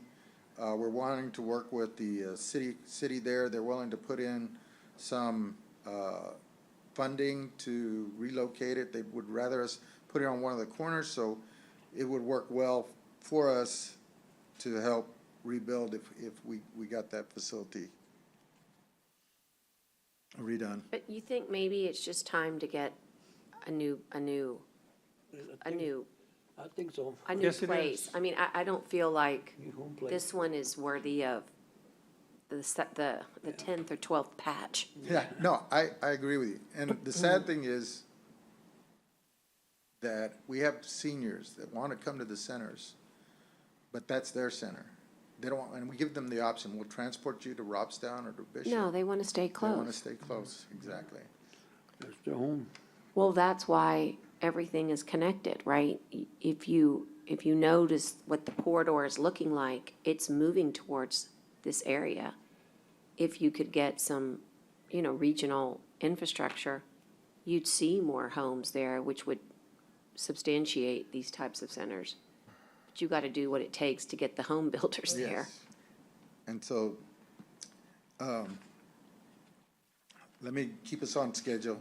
Our next slide is our Robstown Fairgrounds. So we manage the wetlands on the back, which is a very well-done wetlands. So in essence, what that is our sewer plant. So as people take care of their animals and they wash them in the wash racks, all the waste goes into those ponds. So we know that there was a problem with E. coli within that watershed. It's an impaired watershed. So what we tried to do as good stewards is capture all that. So that's why you see the first pond captures the water and it's like a settling pond. And it's all natural. So natural, the sunlight, the animals, the fish, everything there helps break it down. Then it goes to the next pond where, again, it gets held until we get enough or quantity enough to where then it'll wash out through that sluice that you see in the back. And that's not TCEQ regulated? No, We actually had to go to TCEQ because it was a brown site, because there used to be a well there. And we had to, they actually went in and got rid of all the, what do you call it? They remediated They it. remediated it, yes, ma'am. So, we also have the Fairgrounds Field. I mean, that's, again, we spend a lot of effort trying to take care of that. And I had this discussion, Commissioners, with the judge. So the issue is, you'll see that in our requests, we've asked for additional personnel. In fact, we've asked for 12. We would like to be able to house or station people in certain parks, some of the major ones, like Amistad Veterans, like Robstown, like Hazel Baysmore, like Fairgrounds Fields, the larger parks to where it would benefit us, because there's something to do every day. Right now, because of our personnel issues, the number of personnel we have, we're jumping from park to park to park to park. I think we're doing a very good job of it. All the parks are maintained, but there are issues that we have that we know. If you look at Fairgrounds, for instance, we make sure that all the trees that are around the facility and that are around the boulevard are cut. The palms are taken away, everything's taken away. But the rest of the facility, we have 80 trees there. I was there when we planted each and every one of those trees, are now 80-foot tall. We don't have the trucks in order to go in and clip them, cut them, or do anything with them. It's gonna cost about $80,000 just to trim all those trees. There's certain things that we can't do because we figure more bang for the buck. Yes, they don't look as pretty, but these are the other sites that actually need work. We have to make a decision when it rains. It rains everywhere. These are the parks that we're going to hit heavy first, and then we'll hit the other ones later because we need those people. So those are the decisions that we have to make. So we also work with Jason and his crews to fix up pieces of the fairgrounds. So we're also there to maintain fences and other things that we're able to prepare that are small and that we don't need to take care of. Next slide, please. So this is the Hilltop Community Center. So this, of course, is located in Commissioner Hernandez's precinct, and hopefully we get that new building. That building sees from 60 to 80,000 people a year in the building alone. And the reason I know this is because our site manager at one time, her name was Beverly Brock. She would spend every year giving out slips of paper to all the groups that met and said, sign your name here. Sign your name here. And they would, because they loved the facility. We have like 14 little Girl Scout groups. We have 15 Boy Scout groups. We have 10 Cub Scout groups. We have Zumba. We have Got the WIC program WIC there? program there. We have a lot of different groups using the facility on a daily basis. So in this scenario, we're asking for 3 additional people to help maintain this property. Because not only do we maintain this property, which is the buildings themselves, we also maintain the ball fields in the back. The teams may take care of their own fields, but we take care of everything else. The nature trails or nature areas to the west, that's about 70 acres. And then on the other side, we take care of the Bodie building as well as the cemetery, which is the Old Nueces Town Cemetery. So that cemetery, believe it or not, has people going in there, and we still have people that want to be buried there that we've had. Is that a historical designation? It actually think it has a is. historic. Yeah, I mean, we got to get that on the THC. I mean, Edward, I know at one time, Ms. Brock was holding that Western Days there. I think Liz was talking to me about maybe bringing it back, but she had to get a hold of some ladies that were interested also. Yes, it was called Pioneer Days. Pioneer Days, yeah. So, back in the day, we had at least 20 school districts coming in in a 3-day period. So they'd come in, what was there was all the ways that the pioneers used to do things. Yeah. So you'd have a pioneer cookout. You'd have a pioneer person making cloth. What do you call it, making yarn from Yeah. Storyteller. storytellers and. Yeah, it it's great. I went. It was really great. So when the Robos passed away, that's when that kind of, Yeah. that kind of died. Well, when you get your new community center, it'll open the door to having a lot of that great activity. No, it'll be beautiful. It'll actually tie it all together. So another fun fact is my father says, back in the 50s, did time as, when it was a TB sanatorium. Yeah, when there. it was a sanatorium. Interesting. Next slide, please. And you didn't mention it, but, or maybe you did and I missed it. I'm trying to take notes here at the same time, but that Bill Bodie building needs a lot of help. Yes, it does. Did you mention it? I didn't mention it It's on specifically. Juan's list, but Right. that's where yours kind of crosses over with PW. Correct. And so I'm glad it's not in your budget because it really belongs in PW, but I just wanted to, you concur, right? We need Yes. to get some of those. We've made roofs. improvements. It's a legacy building. And the county, not saying that it's bad, but we have a tendency to add on to buildings. So the original building was just for the JP. Then there was an addition that was added for the sheriff's department. Then that, Had the constables there. no, Constable. but it started with the sheriff's Originally was department. SO. Yeah, but Then it jumped to the constables And- after it was with the DPS. And DPS Edward, officers. has there ever been any discussion of consolidation, moving all those folks over to Hilltop? Because I mean, that would make, they're literally across the There street. was at one time, remember that the JP was supposed to move over to. I mean, that to makes Hilltop. so What much happened more to that? sense. Then you What- have a justification to get extra budget to do those back wings. No, there's two things. One, we would have to, if we don't want to lose the capacity right now for the citizens, all the classes, we would have to, because right now, the one thing that we have there as well is Carasan's equipment. So that takes up one whole wing. So the thing is, as we add facilities to it or add functions to it, we're gonna take away from the community side of it. And that's fine. But I do think that this new architect, you give him that problem and he solves that problem. That's only because of the way it exists today. But the way they're designing it is to give you more square footage in places that you didn't think existed, just because of better design.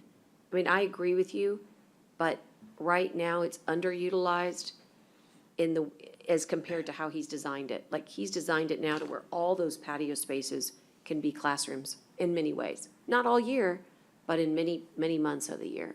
Just an idea. No, I Give him- agree with you. give him We the can- idea. If we can do it and it adds to the latter wings getting done, then. Edward, are we having our senior citizens going there now? Or are No. they utilizing? They utilize it as parts of a group, like maybe they've got, I think it's I know the ladies that had Henderson's a and then- sewing, then there's the Bunko group, and Yeah. then there's a group that plays, cribbage that way, but the actual senior program that used to be there, because you're right, there used to be a senior program run by the city of Corpus Christi, is now at West Fifth Park. Just off the top of your head, do you happen to know what, like, the annual median household income is from there? Have they ever asked you that, what the AMHI is there? I think Or- it, Would you guess that it's lower than our overall Nueces County average in there? I would guess that. It's gonna be right there on the edge. It is. It's right there on the edge. If we included, so if you look at the facility, there's the Pass It On Club. So the Pass It On Club, which used to be the old nurses' quarters, is actually a 12-step program. So we get people from, if you're in a 12-step program, you're not gonna be in Flower Bluff and say, hey, I'm gonna go to a 12-step program over here. You end up over there in Calallen. You end up there at the Hilltop facility, because it's been run for many years, but it's private, it's behind Commissioner's office over there, and, they take care of your needs in a very, how would I put it, very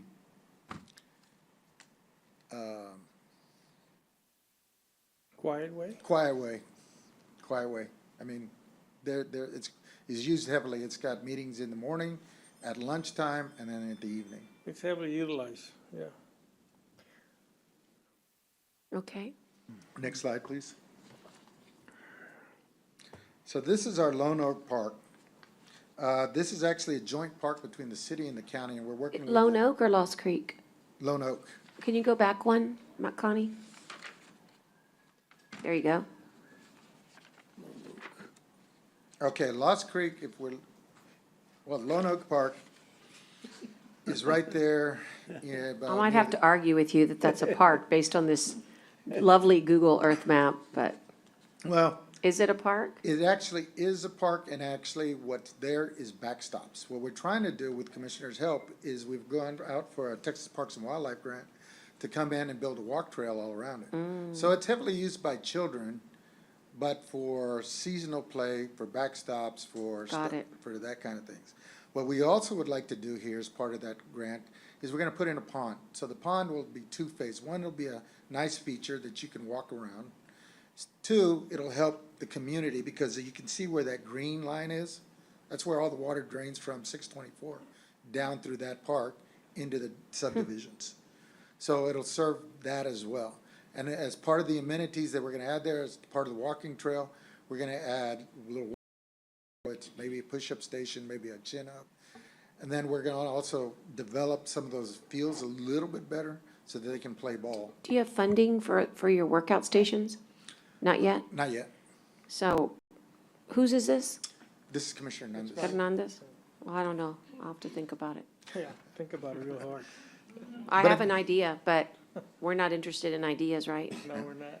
And I won't tell you. We'll find the money for it, don't worry. Yeah. Sorry, it's not hard to figure out. You just have to, ask. Yeah, that's right. So, But Edward, I'll tell Edward where there's sitting money in the county coffers right now for that. It's absolutely eligible, and we need to, work with you.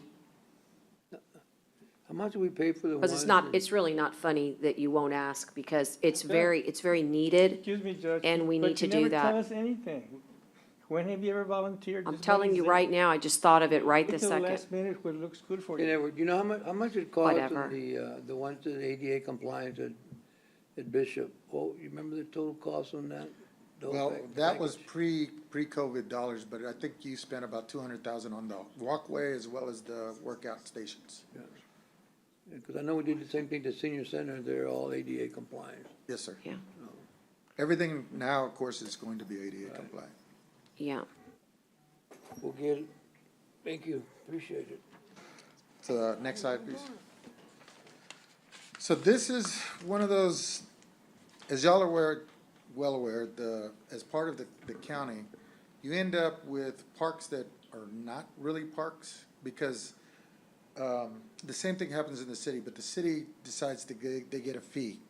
So instead, we get property. So if someone is developing a subdivision in the rural areas, they have to set aside a piece of property to be used as a community park for those areas. And then, in our case, the Commissioner's Court has to decide, yes, we want the property, or no, we don't. In the city, what they do, and that's how they ended up with 200 little parks, is because all these subdivisions had to provide a park, and so we don't want to end up with that.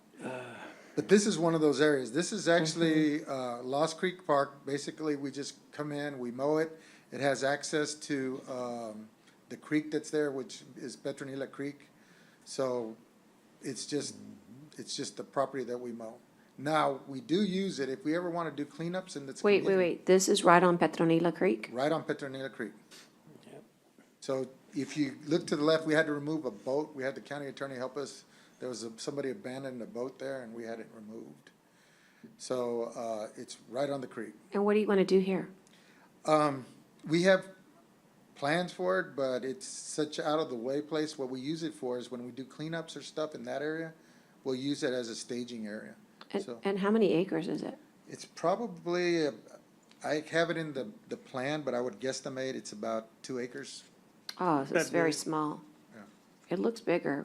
Two tables, that's What's it. that, what's that, Two tables. building right down there? Is that, That's somebody's, Property.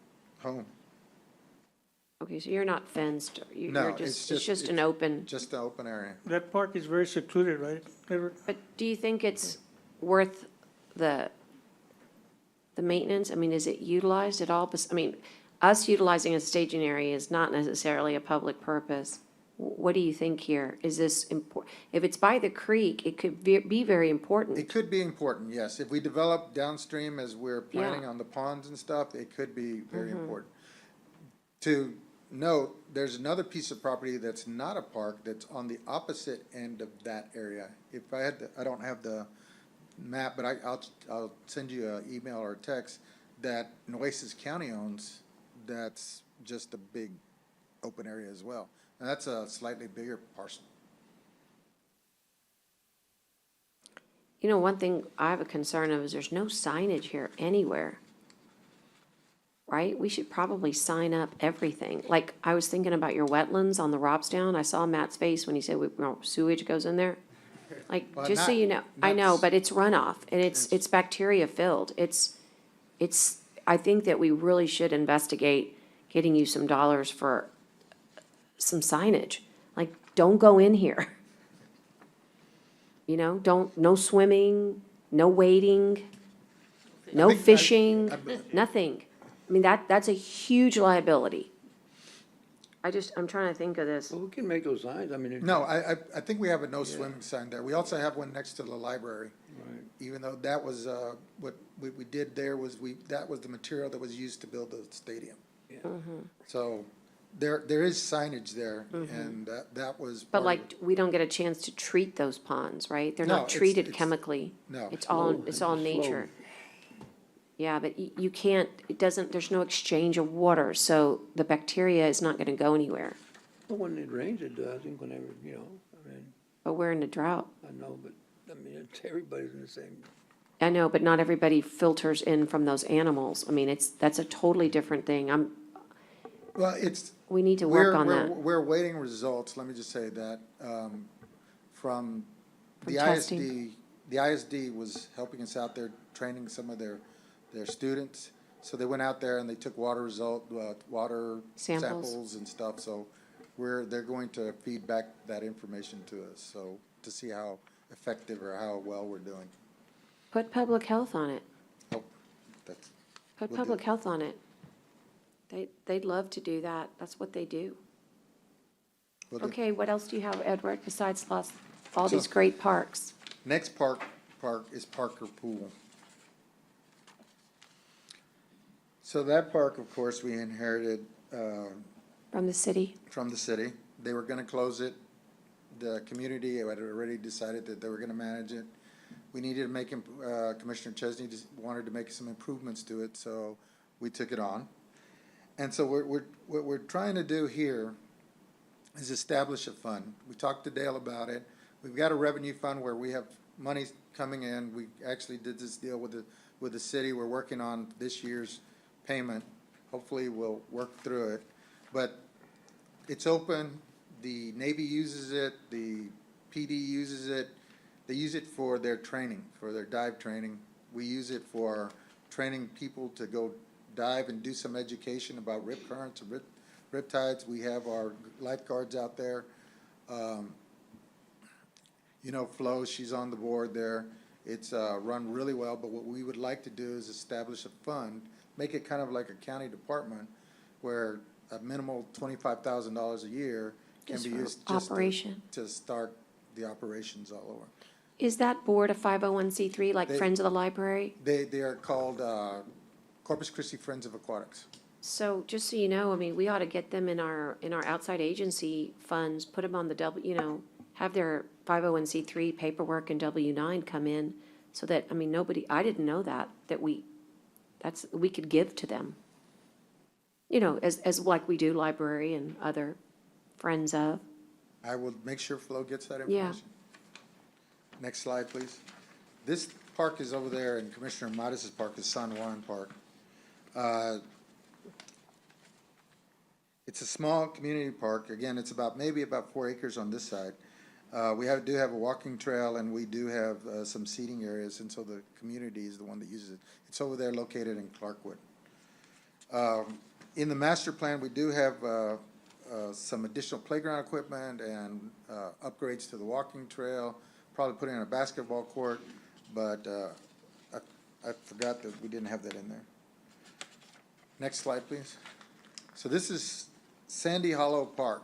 I don't know if y'all are familiar with this, but this is just a small area that's located in Los Escondidos off of 97 and 99.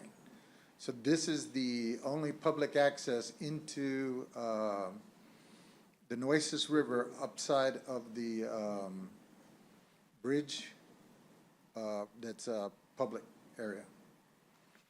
So it's just a small area. The community, when my wife actually lived down that way, you used to get lost in there. But that's where, that's the park that we park at, so to speak. And how many acres? That's super valuable land. Too much Yes, information. it's about 2 acres. Yeah.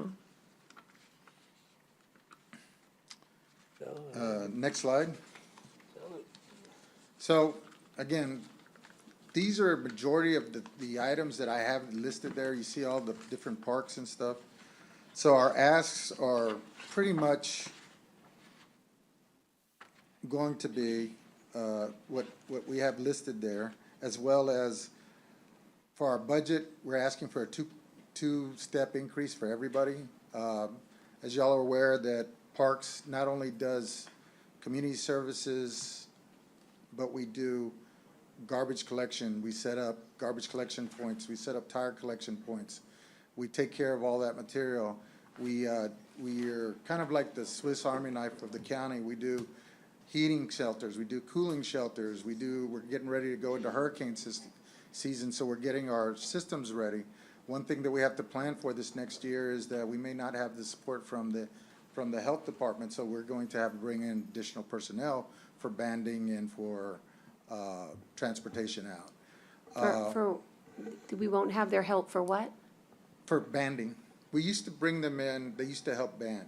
And why wouldn't we have them? They're gonna be at the natatorium.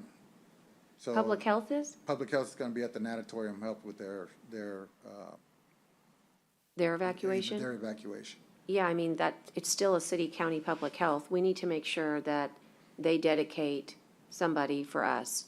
That will help you, Edward. And we're about to renegotiate that. That's something we need to ask for. I mean, they don't get to choose and leave us out. That's just not appropriate. Thank you for bringing that to my attention. So Don't get mad now. Well, Remind them.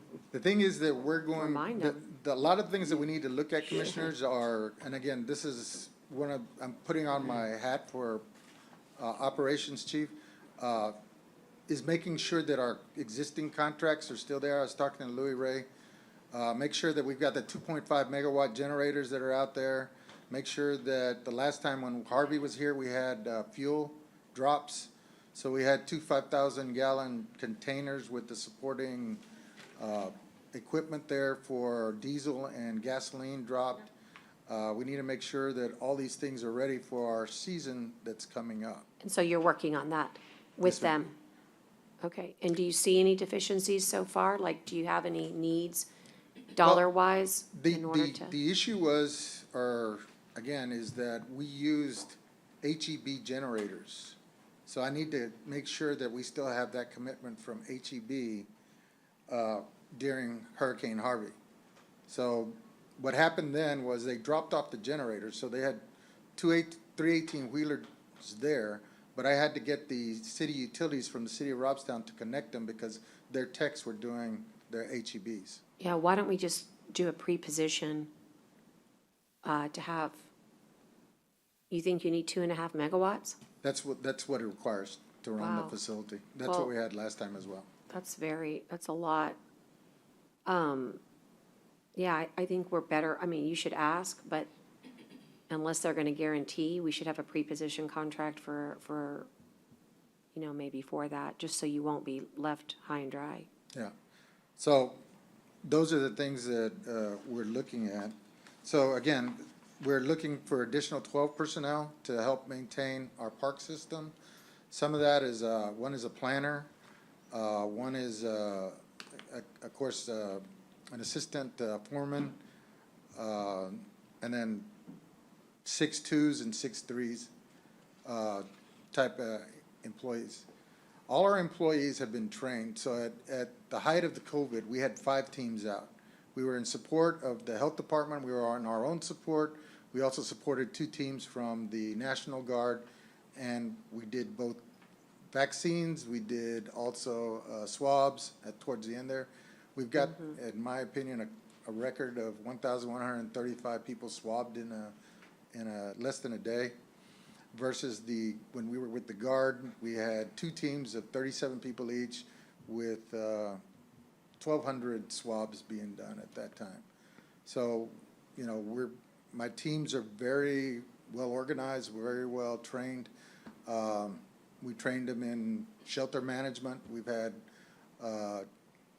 exercises with, not only live exercises, because we did the freeze, where Thursday we flipped our teams from doing COVID shots and nasal swabs to going to the fairgrounds and running a 12-hour shift through Sunday, from Thursday through Sunday, for that small freeze that we had this last time. We had about 64 people within the shelter that were brought in from not only our local areas, but also from the city of Corpus Christi, and we helped manage all that. So our skill level on our teams is very, very high. They're, again, hurricanes, we're gonna bring in our cooks now. What we found out, lessons learned from Harvey, was we didn't have enough cooks. So we're gonna bring in our cooks to shelter in place. When Harvey was there, we had over 400 souls there on the platform, without counting the Coast Guard. And I was the IC above all of that while we were there. And then the Coast Guard brought in about 100, they ended up with 120 odd personnel there. And they were managing all the operations to Houston, out of Houston from there. So, you know, that's why I think our personnel are really well trained for any emergency that we have, and that our site managers are heroes that are unseen, because not only do they take care of these issues with us, but they also address the needs of whoever comes to them, the seniors. You know, if senior wants to, how do I do this, or how do I get with Social Security? They help them reach that next level, that next step. You'll see that I don't have a request. I'm just whatever you think that I'm worth. You know, I'm almost, I got maybe another 10 years in my tenure. I promised Commissioner Jag at least 2 more, so that's my presentation. Yeah, what amount did you say for your staff? I mean, did you give an amount for your staff? You said 2 pay grades up. 2 pay grades up for everybody, but I think it's in your, What was that total, Teresa? 4190, it's 40,109 40,109? for 0170, Inland Parks is 524,650. because that's additional personnel That as includes well. also additional personnel. And then for community services, 4195, it's 5,994. But we also figured out that if we were to take into consideration all the reasons that you just suggested, that Inland Parks is a complete misnomer as to what it is that they actually do, if we went up another 10% on our retention, that would be 124,000 for your staff. And 10%, I know it's limited, but in a year that's limiting, that 10%, I think, would equate to, is it 1 step or 2? 2 steps. So we could achieve the same for 1 year in a year that's limiting, dollar-wise. That you could achieve what you're trying to achieve in this next fiscal year in a different way. And we've calculated it'd be 124,000 to the county. but it would represent those two pay steps that you're looking for your folks. Just FYI. As an alternative to, it wouldn't be permanent, but again, you could come back next year and try to make it that way. There's not, I mean, if growth looks like what it is, you're looking at an entire county that only has like $1 million worth of new income for probably, $20 million worth of requests, and that million's already pledged. So, I mean, it's not a matter of you're not valued. It's a matter of, is there any other creative way to get you both resources and the personnel? That's how I see it. How do we come in the back door? In other words, we get in. It's a very tough year. Yeah. But this is the first time, I'll be honest, I don't remember you coming a year ago or the last year, and this is exactly what you need to do in order to present the whole package. And so I think it's great, the way you've done it and the master plan. And it does give me, not hiding anything, it makes me see it differently. And some of the things we've talked about are already things like the MPO, right? We talked about that. But some things like, there's like a light bulb that goes on. But I want to work with people who want to work with Nueces County, and that's why you're great to work with. And this business of, we'll find the funding, where? You have to work in a team collaborative approach, We want to work with you, Edward. right? Commissioners, Judge, appreciate it. Thank you. Edward, all I want to say to you and your crew, your essential crew, because I think they are very essential. And thank you very much for what you all do. You do have some very experienced people. I've noticed you got people that can do welding, carpentry, plumbing. Sly is very good at all that. So I just it's not going to translate into money, but I just want to tell you all that you are appreciated. No, that goes a long way. I Okay. appreciate it, Commissioners. So tell Thank your you, crew, Judge. thank you very much for what they do. Okay, so now we're going to move on to Ann Lorenzen, District Clerk. It's the last presentation of the day. Ann, Where do you work, ma'am? this is not your fault, but we started like, I don't know, like over half hour late today. Right, Well, I we saw that. actually 3 hours if you really think about it, but from the And I'll 10:30. take the hit for that. And so all I have to say is I have a hard stop at about 1:40, Okay, don't which worry. gives you 35 minutes. Don't And if worry you about need that. more time, we will figure it out, how to bring you back. Okay, Like it would be during Tomorrow. June 22nd's meeting. Okay. I do not want to cut you short. I just needed to let you know that. okay. Okay, Judge. thank you. I appreciate that. And I'm glad to be here because what I want to focus on this particular budget package is reclassifying the positions in my office, and through some of that reclassification, give appropriate salaries to those people. And what I want to do first, before we go over that, is I would like to do a presentation on what the district clerk's office is and what duties it handles. So perhaps you could get a better idea of why I want to do this for my employees, for my clerks. First of all, I want to let you all know, I don't know how many of you know this, but the Nueces County District Clerk's Office is unique among the other 253 counties in Texas. 98% of the counties have a district clerk and a county clerk. The district clerk takes care of the district courts, and the county clerk takes care of the county courts, but not so in Nueces County. Long before I ever thought I would become the district clerk, a conflict arose between the county clerk Ernest Briones and the county court at law judges at that time. I can't even remember now what the issue was, but what happened was legislation was passed, and the county courts, probate, were taken away from the county clerk's office and given to the district clerk's office. So you can imagine how that increased the amount of work that the district clerk's office was responsible for. And let me tell you what we are responsible for. The district clerk's office is responsible for all filings and requested services for 5 county courts at law, which includes juvenile and probate, 8 district courts, including magistrate and 4D courts. We also take care of all justice of the peace appeals and all municipal court appeals for all of Nueces County. Our one appellate clerk files records with all appellate courts, and we file all pro se pleadings across our counter. That's well over several thousand filings every year, and it goes up every year.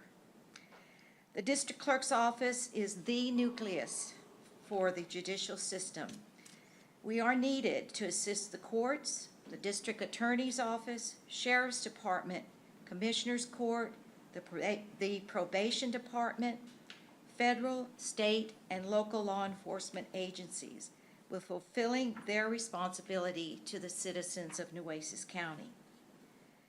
After our state legislature meets, our clerks are challenged by new legislation that includes unfunded mandates, such as recently the bail reform. Thank you. More work, but no funding for additional clerks. Little did those judges know when they made the change to the district clerk's office how things would be different in the year 2022. It has become one of the largest departments in Nueces County. Many of the reasons for the changes come from outside influences such as electronic filing and Odyssey revolutionized the district clerk's office. Attorneys can now e-file their documents on a 24/7 basis, while the clerks continue to work 5 days a week, 8 to 5. Odyssey became the new file folder, and clerks are now educated on the standards that must be met to accept those e-filings, load them into Odyssey, and get them to our court clerks and to the court. Changes happened with the courts as well. We have a 4D court. That 4D court is part of the Attorney General's office, so we handle all the e-filings from the Attorney General office. And that's hundreds and hundreds of e-filings, opening those child support cases, closing those child support cases. In fact, we have a 5-year contract with the Attorney General for doing that. Our growing population increases the number of court filings, as does any increased filings from the district attorney's office. During COVID, we had 3 grand juries going. No trials, but we had 3 grand juries going. So we had indictments and informations more than we've had to handle during COVID. So that when all of this happens, I have to use my overtime. I have to use it so that we can stay up. Throughout the COVID pandemic, the district clerk's office stayed open, and my employees came to work. We did quarantine 4 times, but as soon as our test results came back negative, we returned to the office, exposing ourselves, but we came to work because the courts don't stop, and we cannot either. We have to get our work done. Even our court clerks were up there in their courtrooms working. The judiciary continues to hold court through Zoom, and attorneys kept filing their documents. The jail is filled with inmates needing to be processed, and the public is still filing court documents across our counters. Every clerk became essential during that pandemic. I know there was talk of non-essential and essential, but not in my office. They were all essential. We became a team. It was wonderful to see that COVID could produce something very great out of that, and that was to see my clerks come together and work with each other and work with Lil and I as a team during this time. You can see the importance of the district clerk's office, but without its clerks, this office would be in disarray. The clerks receive extensive training and continuing education. When I go to the conferences that we have in our region and also in the state, I just don't go for myself. I go for my clerks. I come back with the materials and the information so that we can stay current because things change all the time. So they need to know about those changes. They're very well trained and very well educated.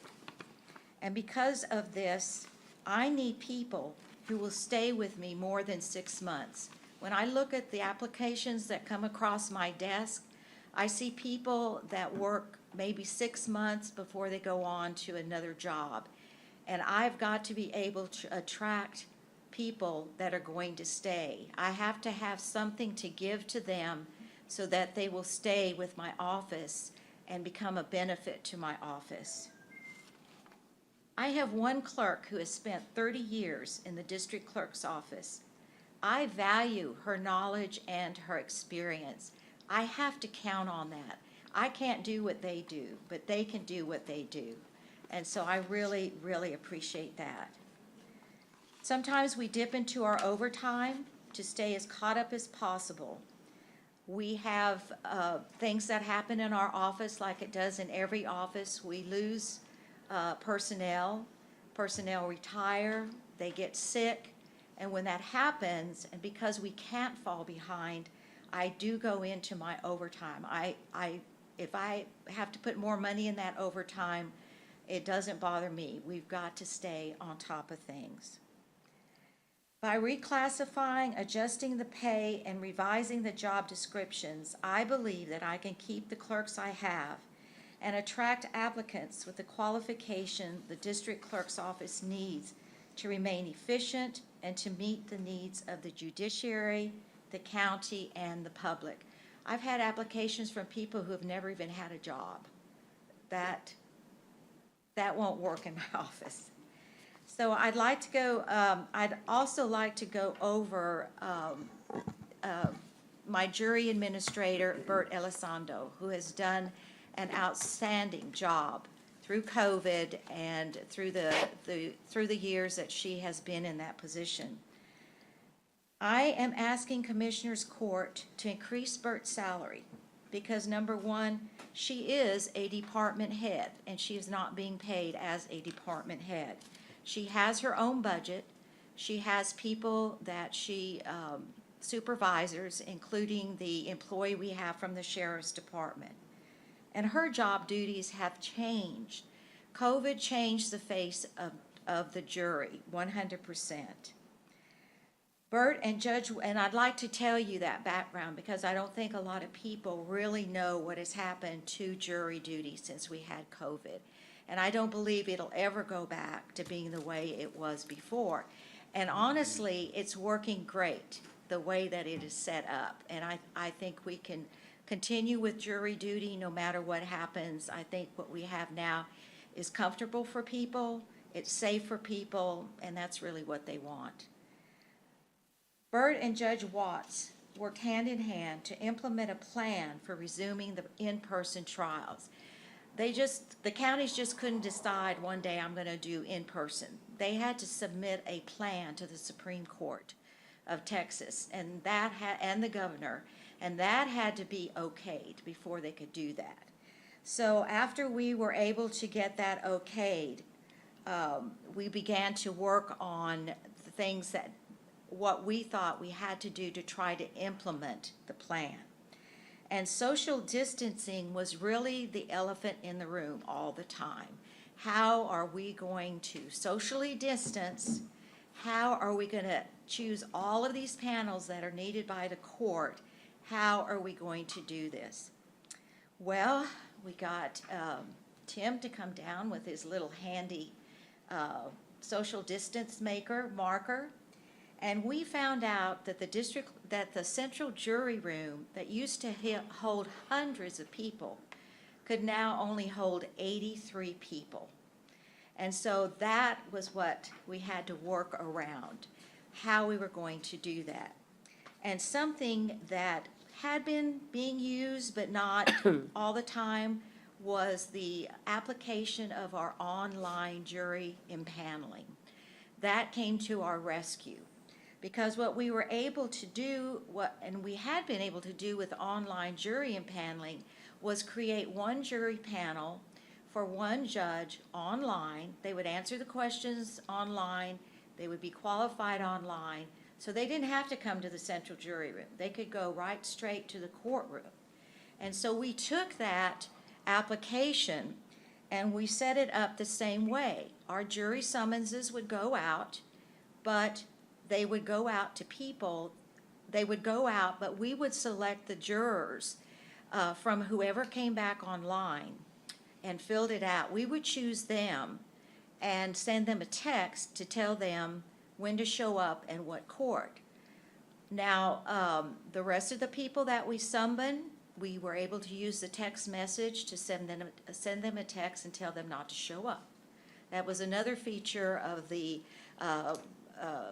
jury management programming that we had, was text messaging. And we have used that continuously throughout this process. So even if people came in, we were able to go ahead. If people didn't get a text or whatever and they still came in, we were able to have them enter their information on kiosks and be assigned to that court if the judge wanted some extra jurors on that day. So that's what we've been doing, is we have been sending our jury summons out. We have been paneling a jury for a court through the online system and being able to text those people that sent us their phone number not to come in, even if it gets canceled, not to come in. So I think that the online jury will be able to go into the future with that. And through all of that, Bert has handled everything. She did the implementation. She did the legwork for the implementation. She is faithful in contacting those juries, making people comfortable, keeping them socially distanced. My staff did put themselves out there during COVID to make sure that the jury was handled, that people got where they needed to be. And so I feel like she is more than worthy to receive a salary befitting what she has been doing for the last year or so. Okay, looking at the information that was submitted to you, as far as some job title changes, when I came into office, I found out that my administrative secretary was really the the person over records. And so I don't have an administrative secretary, but that's okay. I would like to go ahead and change that title to records manager. And it also he deserves some raise in pay as well. He does all of our, of course, he does all of our records for all of the courts. He works hand in hand with our records warehouse, making sure that we can send those records over there that are ready to be destroyed. He answers all our records requests from people all over the country, and I feel like John needs to have an increase. He has 4 people under him, and he has a lot of duties with those records. I have some other supervisor people that are not consistent with everybody, with the other supervisors in my office. So I would like to make sure all my supervisors are being paid at the same salary.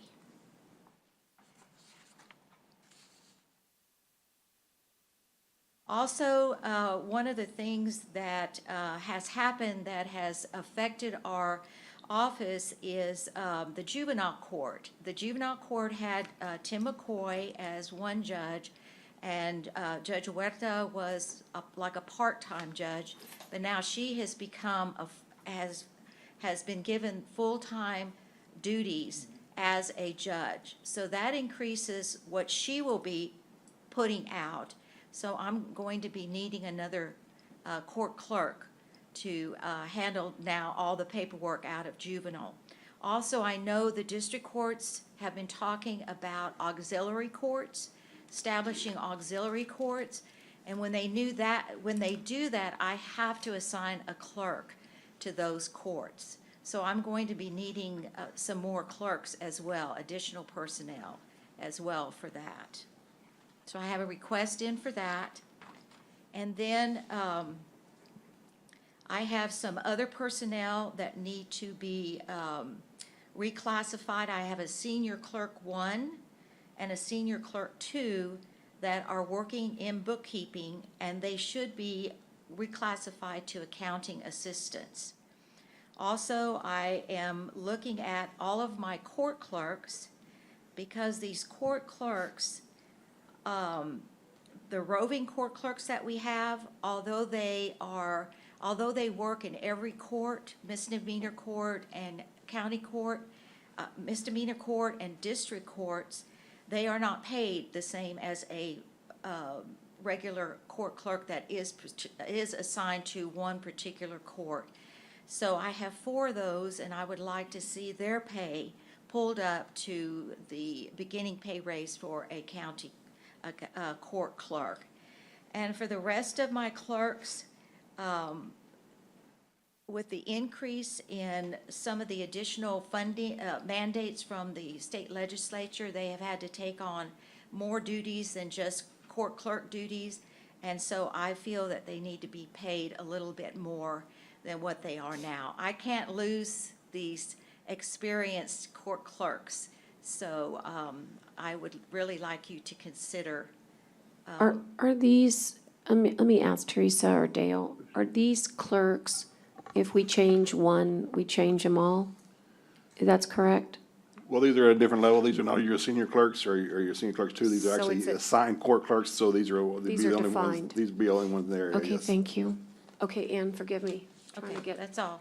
Plus, All right. I'm going to let you all know I'm going to be redoing the job descriptions to match any kind of a raise, because I think it's been over 20 years that these descriptions have been changed. And a senior clerk, which is a beginning clerk in my office, that job description is standard for the entire county. And so all those departments use that same job description. So it doesn't really talk about the specific needs that I have, like legal. I would love to be able to bring somebody in that already has an idea of the legal documents that we handle day after day, the computer skills that we need, and someone that it has some maturity, that won't leave me Yeah. in 6 months. and Ann, we didn't mention it, but there was changes to the fees across Right. the board. Yes, yes. And that was something that we had to handle Right. in our offices. We had to give that information to Tyler Right. Technology. So what, if any, are there any fees out there that we have not captured for this year or this coming fiscal year that we need to? Is there any upward mobility? Like, for example, we have the ability to do $10, but we're only at 5 or 6, because this is the year to bring those forward. We have one fee that Tyler messed it up when when we input the fees that Tyler had given Right. us. So we are charging for, what document was that with Kim Frost?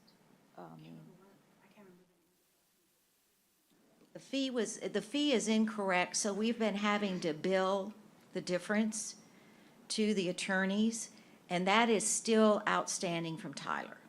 Okay, so that's something we need to work on. Right. But I guess my thought is do you think? Not that I'm aware of, Judge. Right, there's nothing out there that we can go recuperate to bring in additional No, revenue? ma'am. Okay.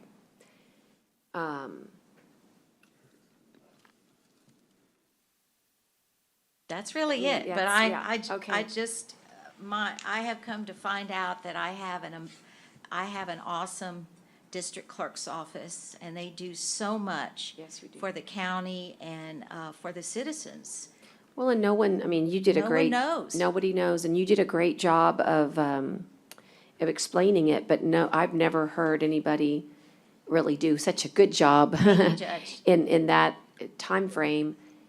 But to really make everyone understand, on a dime, we literally went remote on every court and every supporting services for those courts. And we just kept doing it, so there was no time to do the attaboy, but you guys really did amazing work to make that happen once we deployed, hey, here's how we're gonna do it. Well, the laptop saved us. Yeah, they did. Those iPads we- saved us. We could at least take those home. Yeah. And keep e-filing. We couldn't print We out couldn't or print. scan, but that helped a lot. Yeah. But you're right, we just moved up to several notches. Right. Plus very all the quickly. CGIS work that you're Right, doing. I don't yes. know if we mentioned that, but has it helped that we got you a CGIS Yes. extra because hands on deck there? Bill can let that go and work on other projects. That's good. And I know you kept us up to date a week ago. We were at 89%. Has it moved at all, Lily? We're still at 89%. We're still at 89? Okay. 89%. So, I needed to get through this week, but by next week, I think we need to round table again and get us over that 90, we ought to set an internal date of, July 1 or first week of July. We can meet 90%, but I want to make sure that we are at 90% by August 1st, because Right. that is the Right. date. And I is don't want August to, I don't 1st. want to risk it, so I'm telling myself earlier. Judge, I'm working as hard as I I can. know you are. It's I'm- only, you're one side of the coin. Right. I was looking at your staff, like the sheriff department, I can't believe I'm still seeing 30,000 there, 31,000. Is that your entry senior clerks or what? They're still coming in at 30,000 or 30? Yes, it's gone, I'm it's gonna gone say, up. you all have done a great job in helping us with increases, and I really do appreciate that.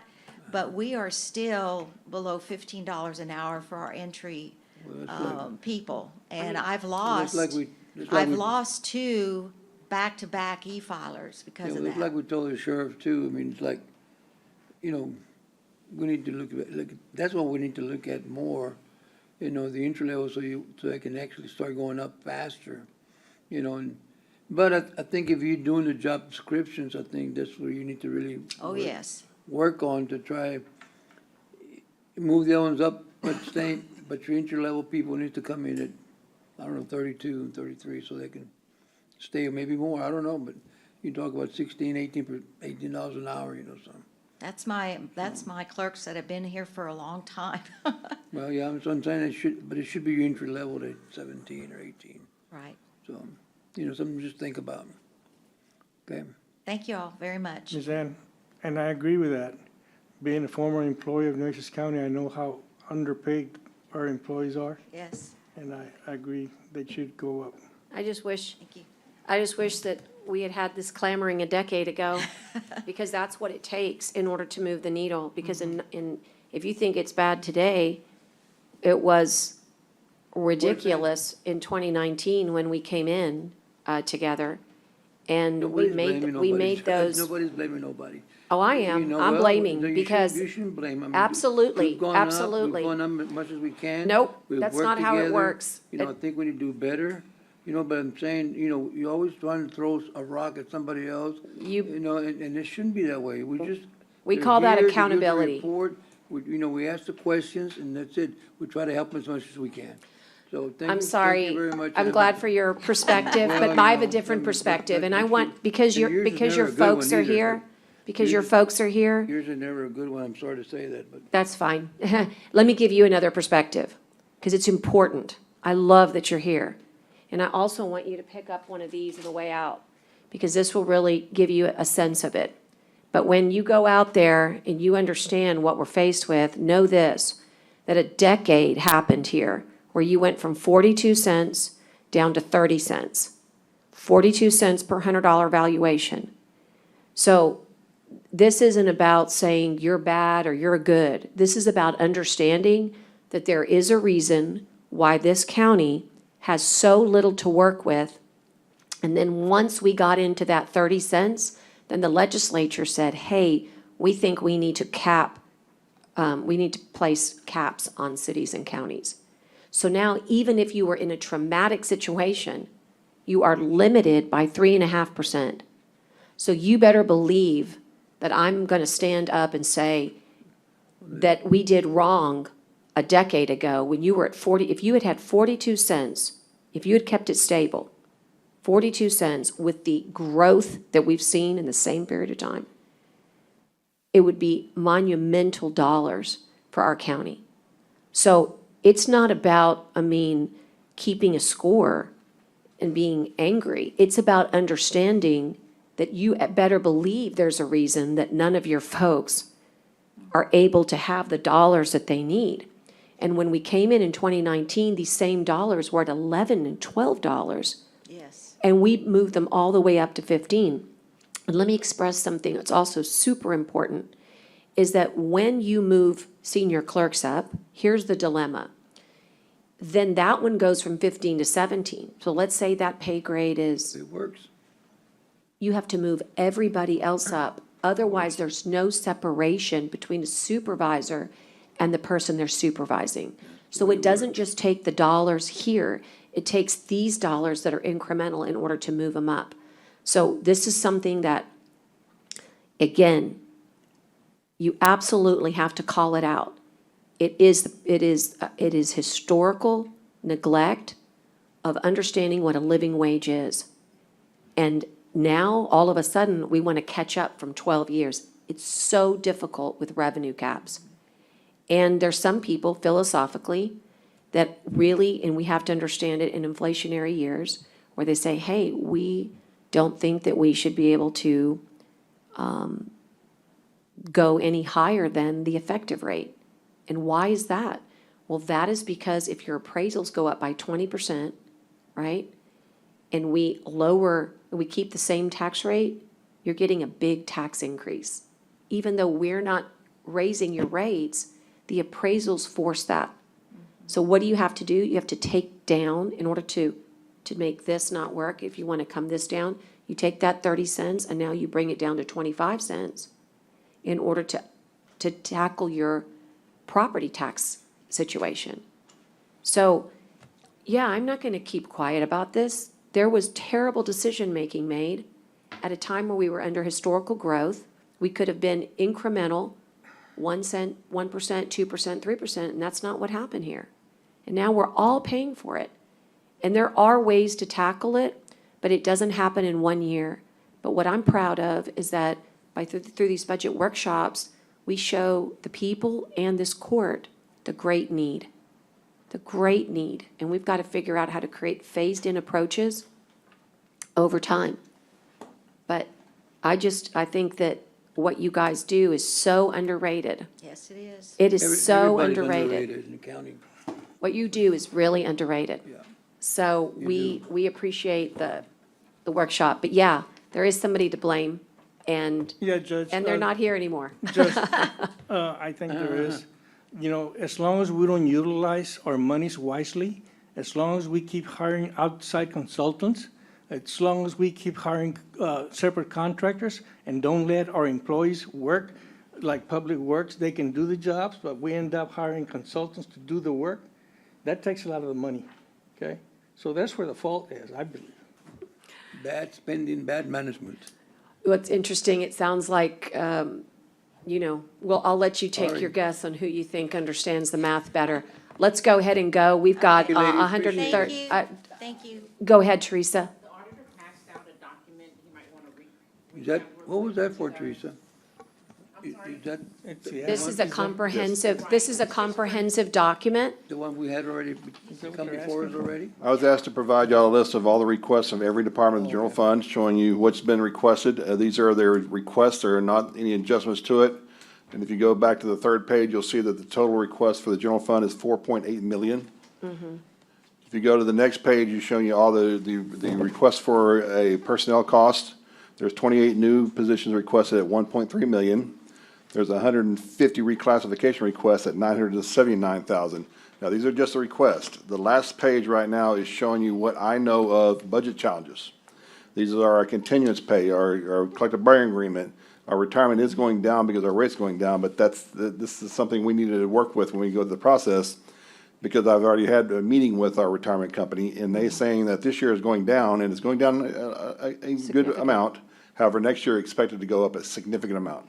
So do we want to take the entire savings this year and have a big bump next year, or do we want to kind of factor this in? So that's kind of some Yeah. other stuff. And we know that our debt payment to the Bank of America goes up slightly every year, and that's a small amount. So right now, my budget challenges that I know of is $481,463. This is just a summary of the general fund. My staff and I will be going through each of these departments and try to narrow this down to what is actually really, really needed and not wanted. Yeah. And once we get this, and you'll start getting more information in June and July when we start doing our budget workshops. But right now, I was asked to give you a rough list of what is requested and what we're at. Got it. So this is really, this is, you're saying this is really the needs and not, So these are everything they've requested. Just request. Yeah. Okay, I got to roll. It's 1:40 and we're done for today. And we've got a July catch-up in case we need to do a catch-all, right? But does this mean that we've concluded all of those? Yeah, so I just want to point out that there were, how many that we've done in the last 3 days? Was it 12? 12 to 15, somewhere in there. 12, 15, and I'm super disappointed because we missed at least another 10 departments that did not present. And I don't understand that, I think that that's a real shame, and it's also not helpful because you're not catching a lot of that detail that you get during budget workshop. I mean, so I don't know what the problem is, but I'm in favor of next year. maybe they don't need it, they're okay. So that's not their choice, they need to, everybody has a budget, and if you come in and say, hey, I have no budget requests, It is their choice. it's, as the county judge, I'd like to hear from each and every department, and if you don't come. It seemed to work out real well for you this morning. Needs and wants.